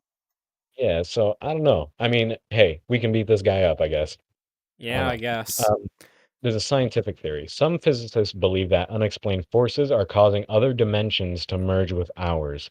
This Yeah, merging of I was actually just going to ask that. Like, what exactly do you think causes like ghosts and weird paranormal creatures like this? I think I don't know because I think that's more of like like what you believe in kind of thing. Because for Well, anyway, like, finish what you were just saying at the very least, oh, and okay, we'll go I'll, into I'll that. finish the yeah, I'll finish the theory thing. This merging of different dimensions would explain why we can only see the Shadow People and the Hat Man as shadowy figures who have the ability to transcend our laws of gravity, float through walls, fly, and change shapes at random. According to this theory, the Hat Man and the Shadow People are the extra-dimensional inhabitants of another universe or another dimension. That's why they can disappear and reappear in the drop of a hat, or maybe in the drop of the Hat Man. Regardless of what theory you like, one thing is certain. The Hat Man and the shadowy people drive terror and fear in the hearts of some. Yeah, yeah, yeah, yeah. And that's really all it is about them. So, I don't know. One of the things, like you said, what makes me think like how ghosts happen and stuff. I think it's more of a thing of what you believe because, well, a lot of religions, you're a ghost because you died or something and you have unfinished business and stuff like that. And then others, it's just like you're dead, so you just kind of remain here. There's nowhere else to go. So I Yeah, think it's more like something of what you believe because I don't think there's really a one place you go to. I don't yeah, know. Because it's like this is like again a religion thing. One of the things that happens when you die is like you either go to heaven, hell, or purgatory. Good things, bad things, or you didn't really do much. You're in between, so you go to purgatory. So I don't know. It's kind of a different thing. I Uh, suppose. oh, we have a story here about Hatman. So let me just read this. Oh, okay. Then When I I'll was express around my theory four. on ghosts. Oh yeah, all right. Yeah, I forgot about that. Sorry. All right, I'll read the story first though. All When right. I was around 4, I think at the time my parents were going through a divorce, I was sleeping on my mom's bed one night and had to go to the bathroom. So I got up and went to use the bathroom and she was still sleeping. I came back and fell back to sleep. I woke up to a pitch black shadow of a man staring at me at the edge of the bed. It felt like an eternity. He was staring. My whole body was frozen with fear. He started growing in height, almost reached the ceiling. At this point, I turned my body and fell back to sleep. The next night, I woke up and felt the urge to walk to the living room. I walked to the living room to see a shadow man at my front door. My dad was sleeping on the couch. I tried waking him up. I tried pushing at him, and to no avail. He wasn't waking up. I walked back to my mom's room to sleep, hoping it would go away. I looked back to see the shadowy person, the shadow person staring at my dad. So that's weird. Ooh. But on a more positive note, the Hat Man visits me nearly every week in lucid dreaming, and I have only good experiences with him. We just talk normally, and I often ask him questions. For example, I ask how he comes to my dreams, who he is, and so on. Once he showed me his tarot cards. That was funny. I always try to look in his face, and he looks like an Arabian type of man. But I want Hmm. to mention that he's not the only Hat Man. He has a brother too. They are very different. Hmm. So that could explain like the good and bad one. There are like two variations of him. Yeah. Because Huh. yeah, that's kinda weird. I mean, I don't I know. That I seems a bit mean, too convenient. yeah, especially the part about, like, I ask how he comes to my dreams, who he is, and so on. but they didn't say any of that. They didn't Yeah. say what he said. I don't know. Anyways, you can say your opinion on the ghost thing. So my theory on ghosts is a lot more like scientific than it is religious. Because I did notice that you Yeah, talked more about like afterlives and like where you go when you die. yeah. I'm going more off of the assumption that's more like some kind of scientific anomaly, like that one theory you read was. That's kind of what I think they are. It's like some Mm. kind of weird like rift between dimensions or Yeah, realities. yeah. Different dimensions and realities or whatever merging with each other, and Yeah, that's I why either we can always. think that or some kind of weird echo from the past. Hmm. Well, that kind of piqued my Because, like, interest. you What do you know mean how by that? whenever you encounter like these weird apparitions, they tend to be doing something. They tend to look like they're doing something that's like fairly normal, like just Yeah, walking around or something. You see them in all yeah, these weird like clothes, like all this weird attire. It's like old timey. yeah. It kind of looks like like 1940s wear, kind of nothing modern, really. Yeah, maybe it's just like that person in that moment left like a strong like imprint on like the fabric of reality at that point, and it's just like replaying itself on occasion, an echo from the past. Yeah, that's another one of the beliefs that I forgot to mention was when you die, you're forced to do the same thing over and over for forever. That's one of the other beliefs that happen when you die. Yeah, personally, like I don't really believe anything happens when you die. I Yeah. just void. That's it. But I mean, if someone really believes that like they're gonna go to heaven or something, I mean, I'm not gonna blame them. They have Yeah, of something. course. It's something to look forward to, if you die. Like you Yeah, don't want especially to. since like death is fucking scary. Like just Yeah, like it's like embracing the void theory, like that's yeah, kind like of eerie. yeah, like people want to believe that they're gonna go somewhere nice.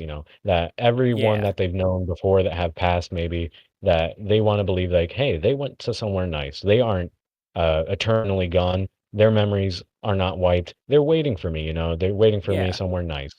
But, it's just kind of a thing people wanna believe. It's like a hope, I guess, to give them yeah. some kind of hope. I definitely can't say I blame them for it because like I said, Yeah. death is fucking scary because we don't know anything about it. Everyone Yeah, who's I think crossed that bridge has never come back to tell the yeah, tale. the thing that scares me the most about it is the fact that you're gonna lose everything. That everything you've ever done, everything that's happened to you, everything that you basically experienced is just gone. It's just black now. You don't even know that you're dead, you're just dead. Yeah, I imagine it to be like some kind of weird like sleep like unconscious type state. Like like Mm, how you feel like whenever you're like in a deep sleep. yeah, yeah, yeah. I imagine it would just be that for the rest of eternity. Like you're unconscious, but you're never waking up. Yeah. Just eternal sleep, basically, yeah. Yeah, pretty much, but without like dreams or anything because your mind is dead. Yeah, just had to get It, that in there, you yeah. can take sovereignty in the fact that, like, technically speaking, you'd be unconscious, but you'd never Mm. be aware of that considering your brain would be dead. Yeah, you're unconscious, but you don't know it, Yeah, and so it's you're not like, aware. yeah, it's like this weird state where it's like you're sleeping, but your brain is dead, so you can't dream, nor can you ever wake up or realize that you're unconscious. So you're just kind of there There. sleeping for the rest of eternity. Yeah, you're just there in the black. You don't even realize you're in the black. You're in the black. You're just the black, I guess. So, I mean, like, yeah, it'd be boring as hell, but at least you won't be aware of it. Yeah, you're you aren't aware of the eternal, just not really prison because you're not aware of the fact that you're there. It's just a Yeah, whole thing. I think it's yeah. I think it's better to believe something happens though, because who wants to just come to terms with the fact that nothing is gonna happen, that they're just Well, I gonna be mean, like, gone. another one of the benefits of believing in, like, the whole void theory, like I do, is if there Yeah. does turn out to be some kind of weird afterlife, hell yeah, I'll take it. But it's like, Yeah, exactly. it's like preparing for the worst, Yeah. you know? Yeah, Like, it's then I think it's anything that isn't that is automatically better. Except for maybe yeah, hell. I think I'd prefer the void to hell. Yeah, I think I'd prefer that so much more. But Yeah. I mean, in most religions, obviously, you only go to hell if you've done like terrible things. I think we're both pretty good. Yeah, I suppose. I don't know. I'd say we're more kind of neutral, if anything. Neutral. Like Okay. Okay. we haven't really done anything like bad or terrible, but we haven't done anything amazing either. Actually, I donate to the homeless. No, Well, I but mean, yeah, I don't know. yeah. Well, I don't know. But yeah, just death overall is not cool, obviously, but Yeah. I mean, there's not really anything you can do about it. I think it's But mostly the fact too. go ahead. I think most the reason why it's so scary too, another reason, not just the fact that you're going to be dead, is that you can't really do anything to stop it. Most of Yeah. the time, when you die, you don't really have control over that because obviously, if you did, you wouldn't die. You don't want to die.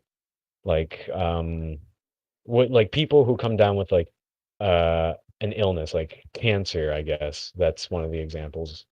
You can't really do much about it. Sure, Yeah, it's like it there's gets the like this chance. weird powerless feeling like, "Oh god, I'm dying really early and I can't do anything to Yeah, stop it."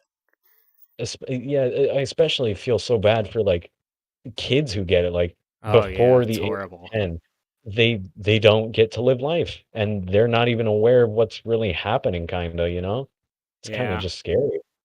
It's like you can't do anything about it, so you just got to come to terms with the fact that you're going to die and everything's going to be gone.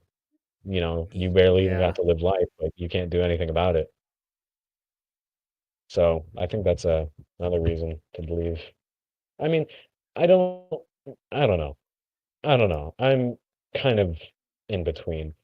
Yeah, I could I, see that. yeah, I don't believe, but if it's there, I'll embrace it. I'll be like, hey, I was Yeah. wrong. I want something to happen, you know? I don't Yeah, want that's to, fair enough.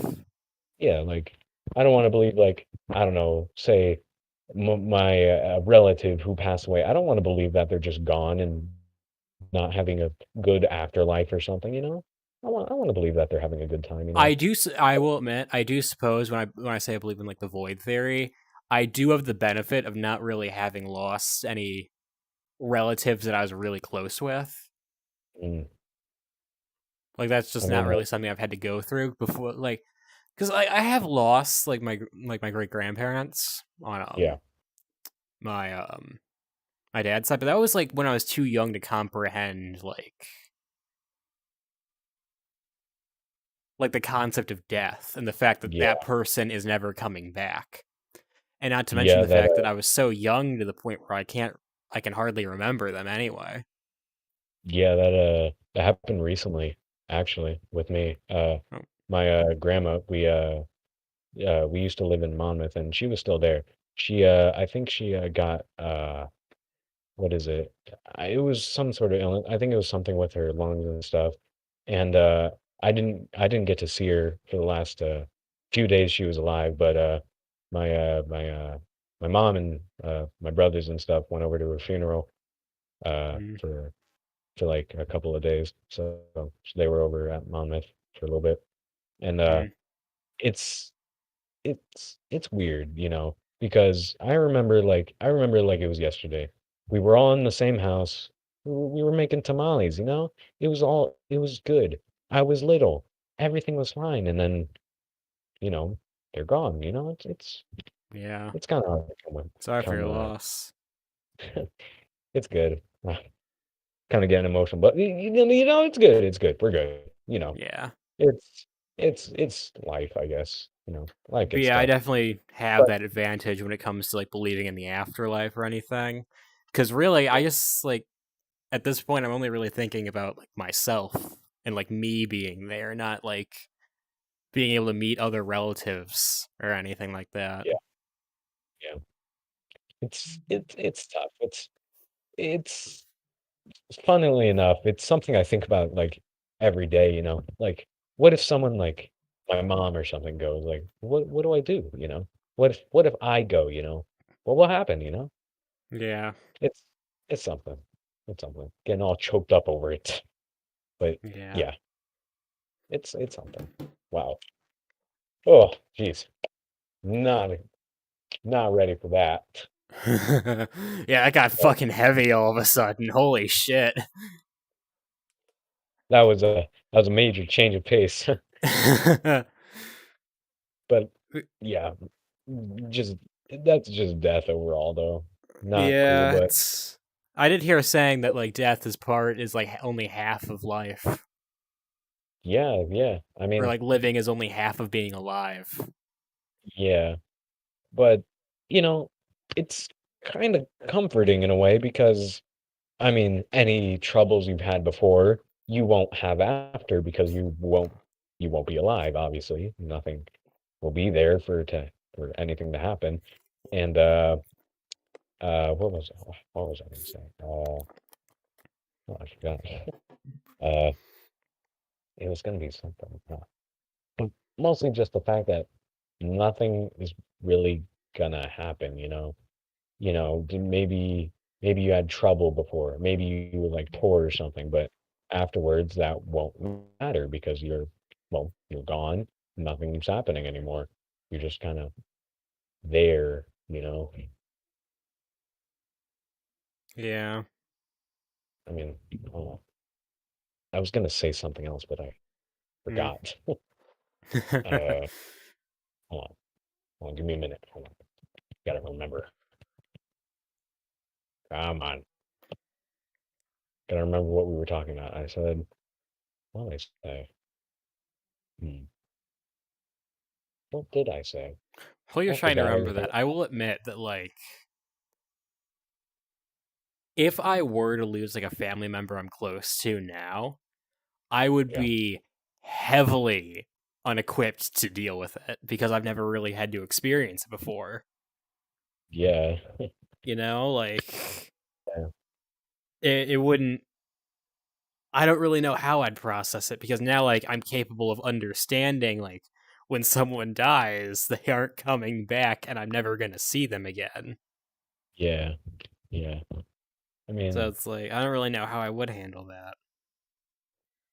I mean, no, I remember what I was gonna say because it's kind of comforting though because if it's kind of part of being human, you know, you get the experience to feel that so you can try and handle it better next time, you know. If we weren't able to feel anything at all, you know, it wouldn't matter. Nothing would matter really because we Yeah, wouldn't be able to feel it, you know. But I guess it's kind of the miracle of life or whatever, of living, being human or whatever. You get to experience feelings, you get to be happy, you get to be sad, you get to be mad, you get to feel a lot of things. And if we weren't alive, we won't get to feel any of that. yeah, But but if you like live so long to the point where like you've basically done everything, felt everything, seen everything you wanted to see or something, when death comes, you're like, you know what? I'm ready. I'm ready for that. I've done everything I want to do. I'm ready to go. You yeah. know, Like, there it's does kind of come a like a certain point where you're like, you're ready for it. yeah, it's like, you know what? I'm okay if it happens. I'm at peace, you know. I've done Yeah, everything I needed to do. And I think that's okay, but for the people that like pass before they can really do everything they want, you know, it kind of sucks because well, they weren't expecting that. They didn't want that. They weren't ready for that. But yeah, but yeah, it's just kind of life, you know. Sucks, but is also kind of cool. yeah. Life and death are two sides of the same coin. One Yeah. needs to exist for the other two. Yeah. But, you know, whatever. I like how we went from cryptids to death. Yeah, quite an arc, huh? We still technically That got like 20 minutes to keep talking if we want to keep going. all right, you got anything? Because I don't know. After that, I mean, Yeah, I thought we were just talking about like cryptids and stuff. I wasn't ready for that. I don't know. Even I don't even remember how we got on that fucking tangent. Honestly, like, damn, that got heavy. Um, yeah, yeah, it did. I was We started talking about ghosts and like echoes of the past and like where you go when you die, and then we just kind of kept yeah, spraying off of each other, and then it got yeah. really dark. Yeah. I mean, I don't know. That was the first time I think I actually talked about that. Holy crap. Wow. Yeah, I never really damn. mentioned that. Oh, I don't know. I mean, Hmm. yeah, I don't know. It's just kind of Yeah. it's just kind of memories, you know. Because like when I used to live back in Monmouth, I nothing really happened really. I mean, I remember I remember like a couple of things. Uh, I was babysat by my grandma sometimes because my mom had to work. I drank a lot of Coke at night. I know that. Drank a lot of Coke. And I played a bunch of Payday on the PS3. That's what I remember. So it was basically just being a kid, you know, drinking Coke Yeah. at midnight, playing the PS3. That's a miracle to Sounds me. like good memories. I mean, kinda. I mean, I remember in our old house that we used to live at. It was kind of small. I remember these potato cheesy thingies that we would eat all the time, and I'm like, oh, hey, mom, do you remember those things? And she told me that yeah, that someone we used to live with made them. And I'm like, can we make those again? And she's like, no, I don't know how to make them. I'm like, oh, okay, well, whatever. Oh. Yeah, I know. And I've always wanted them ever since. They were so good, man. And it was like these little potato thingies. It was like kind of like a potato chip, but still a potato covered in cheese. It was Huh. so That good. does sound pretty good. It was. And then in the same old house, you could go upstairs and the attic was like a full-on room. So there was a TV in there, a couch, kind of like a there was a console in there too. It was an Xbox, like one of the big chunky one, you know, the original, Hmm. the not the original, the 360, I think.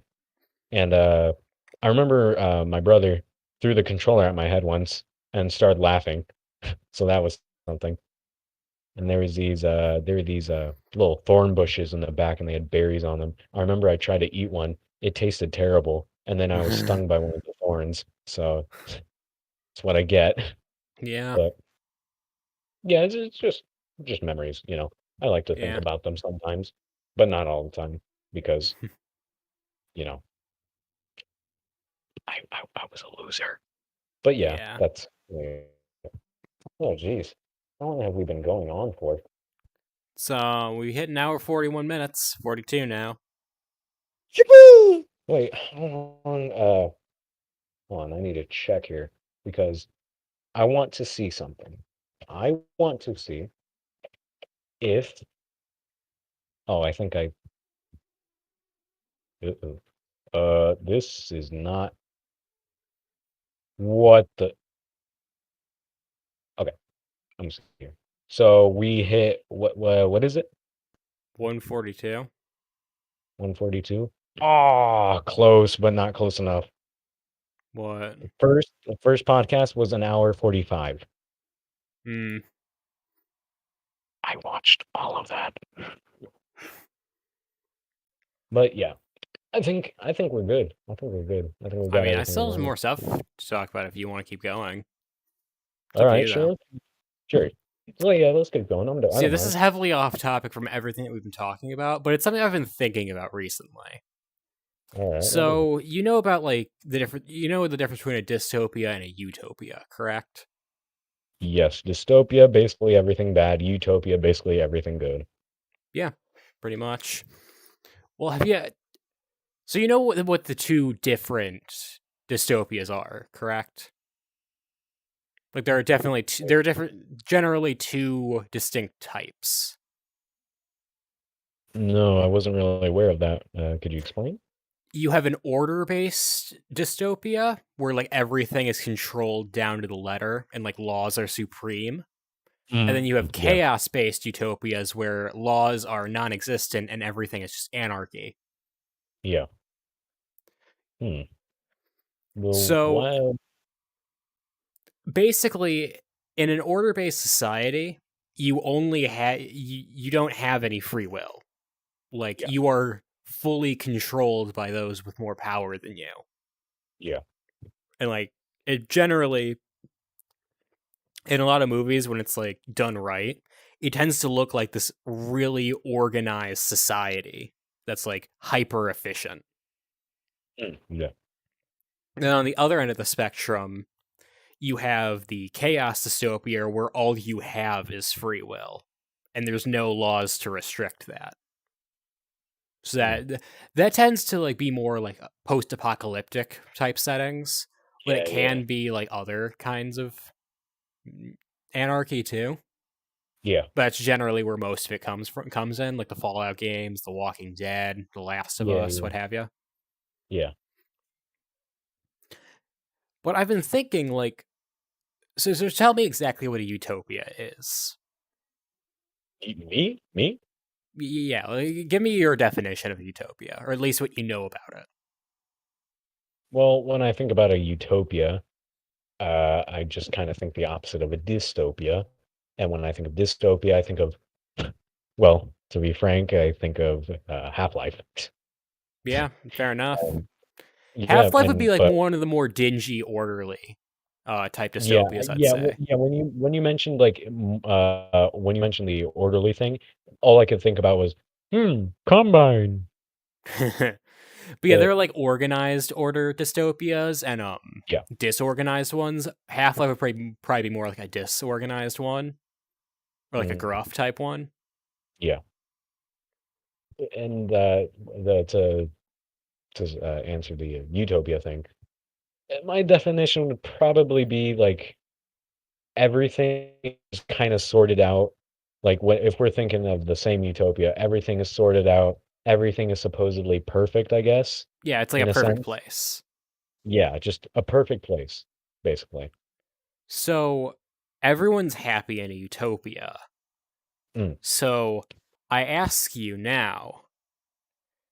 Well, I don't know if I really want to ask that question yet. why not? I don't know how to phrase this. Okay. So, because that's going to segue into another point I'm going to make. All right. Okay. So, have you ever noticed about the relationship between free will and happiness? Mm, not really. Why? So, what I mean by that is the more free will you have, the more hard decisions you'll end up having to make. Those hard Yeah, decisions stress you out and make you unhappy yeah, because you have so much control over everything and you have to worry about that. yeah, The more happiness you have, naturally the less free will you would have because more decisions are made for you and yeah, like more things are planned out for you. yeah. It's kind of like the story of Adam and Eve, like when they ate the apple. Like if Oh, they yeah, didn't choose to think for themselves and disobey God, they'd still be living in Eden in paradise. Like they'd yeah. still be perfectly content. Yeah. Everything would be good. Yeah, but they chose to disobey God and enact their own free will, eat the apple, and now here we are today. So, just based on that fact, it tends to seem like free will is the thing that's stopping us from creating a utopia. Because humans are naturally combative creatures, I should say, Yeah, I've in that tend to notice we that. tend to hold our moral values higher than the laws that Yeah, we live under. yeah, It's like why a lot of people commit like passion based murders and shit. yeah, Like they value their own moral code over that which governs them. yeah, But what if we took out the moral codes? Then everyone would be perfectly subordinate to the law, yeah. making a utopia. To get rid of those morals, you'd have to get rid of free will. Mm. Now, I ask you, we've talked about this just now. What does that sound like?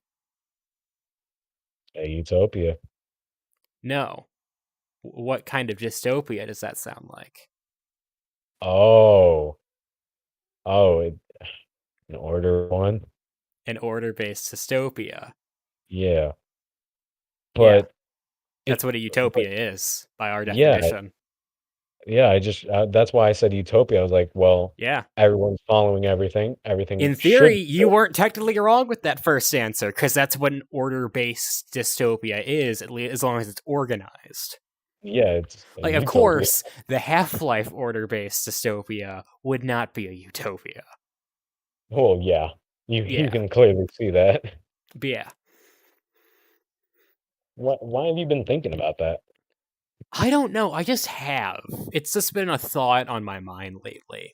Because, like, I've been playing Elden Ring lately. And that's one of Oh, the main things. That's one of the main choices between, like, the endings is you can support the Golden Order or the Frenzied Flame. The Golden Order, obviously representing order. yeah, In that ending, you fix the Golden Order, which is essentially the religion of the land. You get rid yeah, of free will entirely, but you make everything, like, seemingly perfect. yeah, On the other hand, the Frenzied Flame embodies chaos. If you side with the Frenzied Flame, you end up reducing the entire miserable land of the lands between to ash and ending everyone's suffering in the process. So like this there's this weird moral dilemma where it's like at what point do you say something is beyond saving and just mercy kill it? But that came to make me think like the only way that we could possibly achieve a utopia like the Golden Order describes in Elden Ring would be to get rid of our own free will. That is what's stopping us. Like I said with the moral codes and holding them above the law. We got rid of yeah, those, no one would would have any reason to disobey the law. We wouldn't gain anything from it. yeah. But everyone has Hmm. their own agendas to, you know, follow. I don't know what. I think this might be like a bit more on the political side. I don't know, but what do you think we're living in now? Like all of the world, like well, mostly America. What do you think? For the US, you can think of like order and chaos as like a kind of spectrum, I Yeah, guess. yeah. Hold on. Sorry.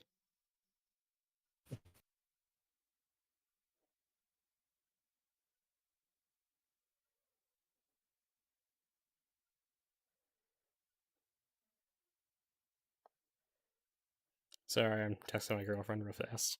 It's Sorry. good. It's good.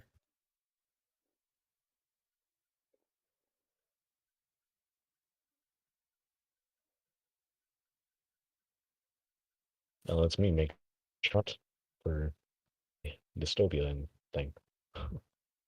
Okay. So anyway, as I was saying, what was I saying?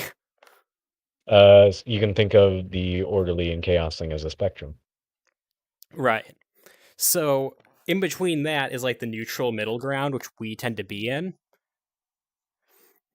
Yeah, I'd say in terms of America, I'd say we're more of we lean more towards chaos, but we're towards the middle. We're not like a complete anarchistic dystopia, but yeah. we I know what you definitely mean. are not orderly about anything. It's Especially still with kind of it's still like kind of every man for themselves, but like work together on occasion to accomplish something.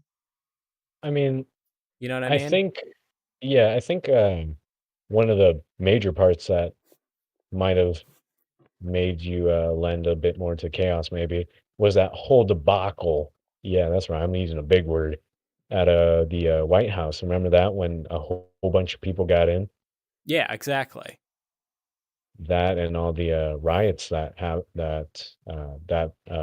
happened like over the recent years.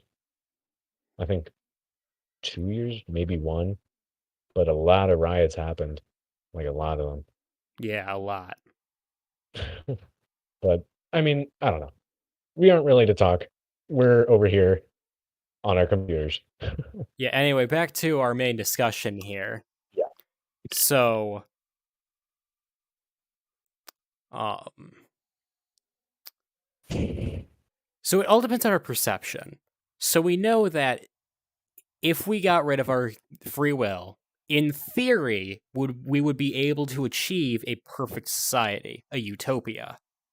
Yeah. But in the process of doing that, we'd be actively putting ourselves in an order based dystopia that is actually orderly and nice. Yeah. The only difference being we can't think for ourselves. Everything is determined for us. Mm. But my question to you is, given the state things are in right now, would that really be a bad thing? If we were to lose our free will and stuff, Yeah, to live in a perfect society where everything goes right, the only trade off is we can't think or decide for ourselves. Would that really be a bad thing? I think there's a, I think there's like, I think it's kind of like a pros and cons thing because on one side, yeah, everything's good, fine, and dandy, but we don't make choices anymore. Everything we Well, do that's is, exactly the thing that a lot of media tends to portray. yeah, Free will takes precedence over everything else, even our own happiness. mm, You know? But yeah, what if it was the other way around? What if our happiness takes precedence over everything else, including our own free will? yeah. I Because I mean, mean, like, think about all the problems that having that kind of society would solve when you really a think about lot. it. The only cost would be like the inability to think for ourselves, which is really stressful.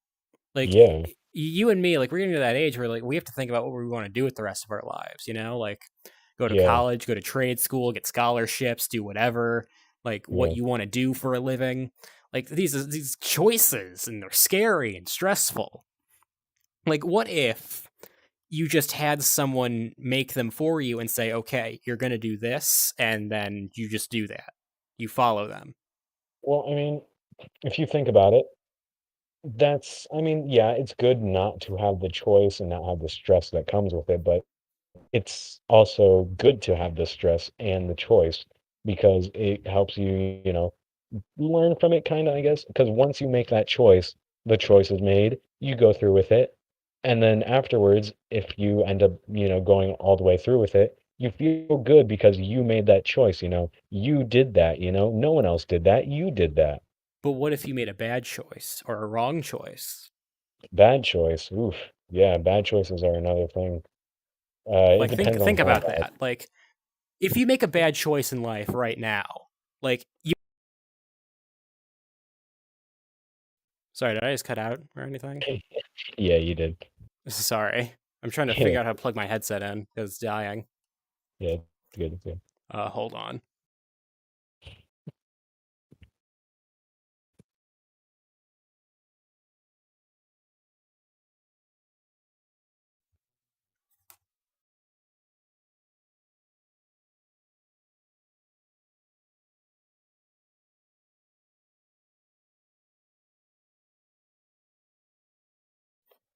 Okay, I think I'm back.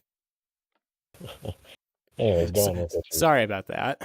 Yeah, Everything's still working okay? yeah, everything was good. Okay, let me just plug my headset in real fast. Eh. Okay.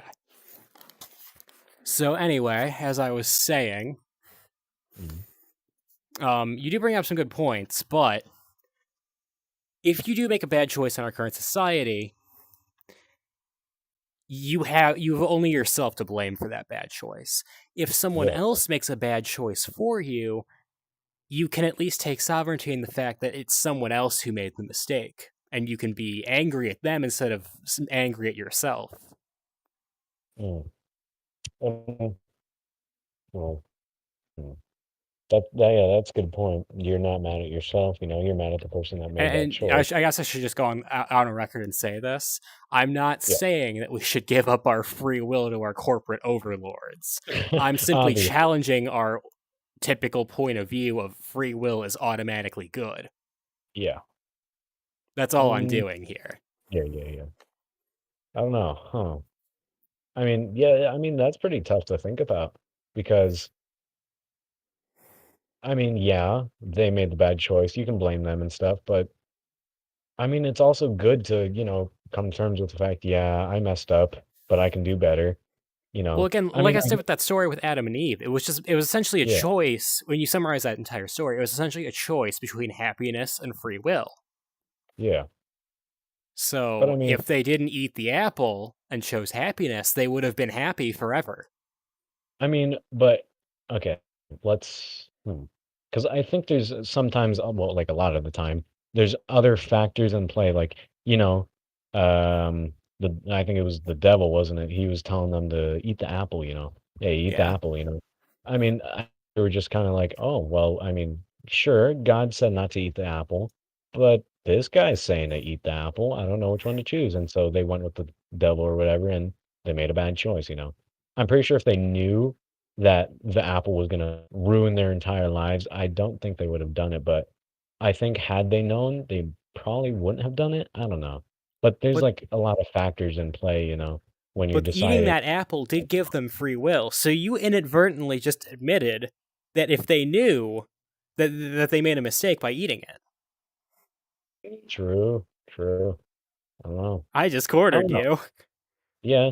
Well, I mean, I'm not trying to like defend anything. Yeah, I I don't know. know. I'm just fucking with you. But I yeah, don't know.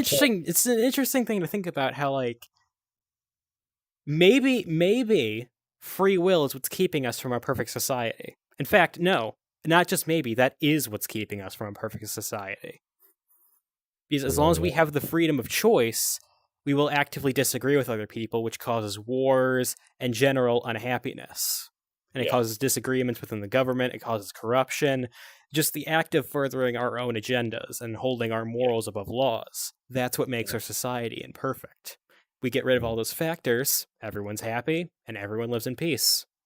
But yeah. the cost of that would be, again, our free will. Yeah. I don't know. It's a tough thing. Yeah. And I mean, again, like you said, having that choice or like having to make that decision, it's putting stress, making you unhappy. Like Yeah. like right now, when you said like when you what I don't know, I forgot. But basically everything you're throwing at me, that's causing me stress. I'm not sure how to respond sometimes. And so I'm like, oh, hmm. But like if I had someone being like, hey, say this or something, I'd be like, oh, okay, I got you. And then if I say it and then you come back with something, I'd be like, "Hey, dude, that sucked. You suck. I hate you." Something like that. I don't know. I don't know. I'm just I don't know. It's just the whole thing to think about. I'd Yeah, rather just I'm just trying to get other people like see another point of view and like yeah, yeah, I know what you mean, what if yeah. happiness was more important than free will? But the thing is, a lot of people don't like to see other people's point of view. They just kind of care about what's happening with them at That times, is true, but for the people who are interested in that, that's what I'm trying to do. Like this is one of the main parts of this podcast is like philosophy type stuff. Yeah. And sometimes other things that have nothing to do with anything else, but yeah. Yeah, generally like things that most people don't really know too much about. We try to like help them understand it a bit better, if at all. Yeah. Yeah. I don't know. But yeah, I just It's figured like, what if we challenge like an age-old idea that free will is naturally good, that it should take precedence over everything else? I don't know. It's it's definitely getting me thinking. It's getting me thinking like, if we did give up our free will, how would things be? Would it be like a bad kind of giving up your free will or a good? I mean, I don't know what the difference would be between bad getting Well, rid it of also does goodwill. depend on who you give it to, because like if you give it to the Yeah, that's true. Combine from That's true. Half Life, Yeah, those it's not guys. going to end badly.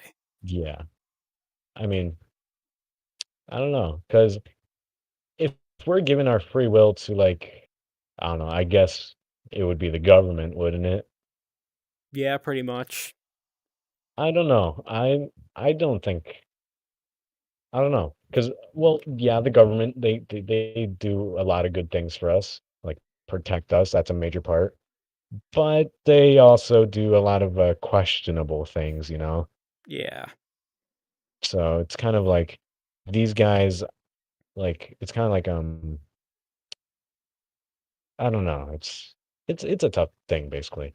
These guys, we want to trust them because they protect us and stuff, but they're doing a lot of bad things that some would disagree on, I guess. I don't know. yeah. Just a Um, uh, lot of weird. to add to this whole ideology, another source I have is the ending of Persona 5, like the final bit of Persona 5 Royal.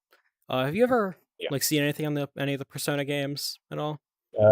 No, I think I'm, like, familiar with the, UI or whatever, but that's really it. Other than that, I have no idea. Mm. Yeah, the UI is pretty. It definitely stands out quite a bit. Yeah, But yeah, in I general, think that's cool. the um the final boss fight is essentially a clash between the two things we've been discussing: free will and Mm, happiness. yeah, The antagonist to like the final chapter of the game is basically trying to overwrite reality with their own, but in a way that makes you question if you're actually doing the right thing. One of the common themes in that game is that every single party member you have on your team has gone through some kind of great, like, despair or hardship. The main character was falsely accused of assaulting someone and now has a criminal record, making their future almost forfeit. yeah, Um, and everyone else has some kind of sob story to them. yeah, Like, there isn't really anyone who wasn't wronged in that game. That's one of the main themes of it. yeah, So this antagonist is essentially trying to overwrite reality to in a way where none of that ever happened. Everything just played out perfectly, and the only difference being they didn't get a choice. yeah, Meanwhile, you're fighting to keep everything that happened to you in like the current reality. yeah. So it's again, it's a choice between your happiness or your free will. And it I haven't really gotten to that part yet, but I have seen it, and it really did make me question, like, even though siding with the antagonist, which is an option, like you have the choice to go for an ending where you don't fight the antagonist. So that chapter, like, it did make me kind of consider it. Like, what if we aren't doing the right thing here? Mm, mm. Yeah, I don't know. It's Yeah, it's a whole lengthy yeah, philosophical debate, but it is an interesting point of view. Like I yeah, said, because generally free will is said to be all good. What if it yeah. isn't though? Because generally that tends to be the source of all of our pain Mm. We when you make a really think choice about that it. hurts us, and then we don't like it, you know? Yeah, exactly, and it hurts. It could hurt other people. It could hurt the entire world. Like that one time we talked about the Mm, butterfly effect. mm. So, yeah. I guess not, a lot of people associate the free will thing with, like, being able to do, like, I don't know, most things, I guess, that they want to do. Like, obviously, like, not like a crime or something, but just something they want to do in their free time or something. I think Yeah, they mostly see that part of it and not like the part where, like, oh, I have the free will to get a gun or something, free will to rob somebody or something like that. yeah. I Like don't know.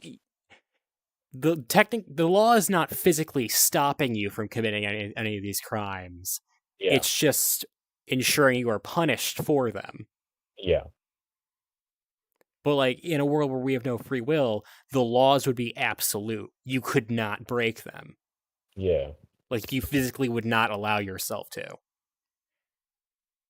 yeah. If we had the, I mean, if we did give up our free will to the government or whatever, there would probably still be people that like would like resist. Like, I guess for lack of a better comparison, the rebels from Half-Life 2. Yeah, that is They definitely true. But yeah, like if they there's were gonna be eventually stamped out, or yeah, like what if they realized how good the society that was being built was and just decided to stop fighting? that's Like the what if they just thing. accepted it? Yeah, But then but again, that's there's also the chance that it could end up bad. yeah. I don't know, because I mean, if we're talking about like a bunch of individual people in like a group of resistance, I guess, uh, if the ones that would be like, "Huh, what am I really fighting for? I think this is good."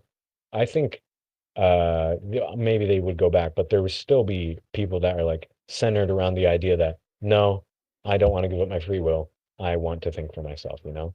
Yeah, So I don't know. There's obviously going to be people that want to have their free will, even in the state that we're talking about, like yeah, where we give up our free will. There's still going to be people that don't want that. But for the majority, I think I don't know. I think it would be yeah, I don't I have no idea. But you see what I'm getting at here, right? Yeah, Like, I see what it's yeah, not I see. completely off the table.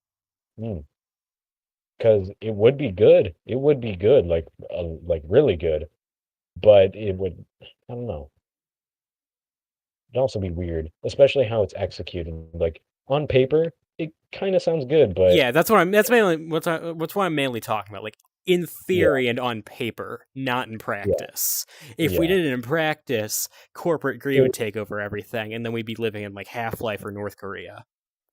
yeah, yeah, yeah, exactly. I mean, But in okay, a perfect world, which which we'd be trying to create yeah, inadvertently, yeah, like this would work and it would work well. But we don't yeah, live in a perfect world. We live in a world full of greed and gluttony. yeah. So I yeah, mean, we just become someone else's little toys. I mean, okay, okay. If we did give up our free will, as long as the security forces get cool helmets and masks, I'm all for it. Just like the Metro Cops, baby. Yeah. I'm loving it. But yeah, I don't know. It's just a thing. Yeah, it's just a thing. I mean, if we were to do that, there wouldn't really be need for security at all, would there? Because Yeah. everyone would be following the law. There would be no need for police. There'd be no need for militaries. Yeah, there really wouldn't be. There wouldn't be a need for locks on doors or locks in general, except for like Yeah, wild animals, maybe. locks, passwords. Yeah, there it would just be a world full of trust and good people. But yeah, I don't think that's gonna happen anytime soon. Yeah, in the real world, it would never happen. But in No. like again on paper, it sounds really nice, doesn't it? It's like I mean, I don't know how similar, but it's kind of like communism, the fact that like everyone's like, "Oh yeah, that sounds like a good idea." Yeah, Everybody yeah. gets Again, communism formal. works on paper. In practice, though, it's just everyone Yeah. owns everything, so no one owns anything.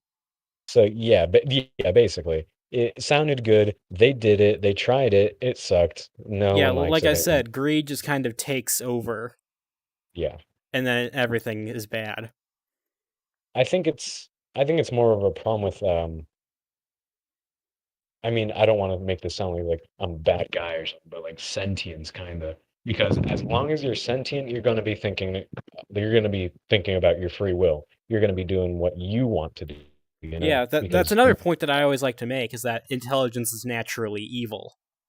yeah, because as long as you know what's happening, you're going to be wanting to do something. Yeah, to be intelligent is essentially just to know how to exploit everything else for your own gain to the maximum potential. Yeah, I don't know. It's just something. Like I said, it's just something. It's just something to think about because I don't think it's going to happen anytime soon. Yeah, it's just like a fun little, alternate reality, I suppose, where like Adam and Eve didn't eat the apple or Yeah, something. it's kind of like thinking about real laser tag, where my laser gun shoots actual lasers. It's just something to think about. It's Yeah, not going to happen. yeah, we'll go with that. I mean, what would you compare it to?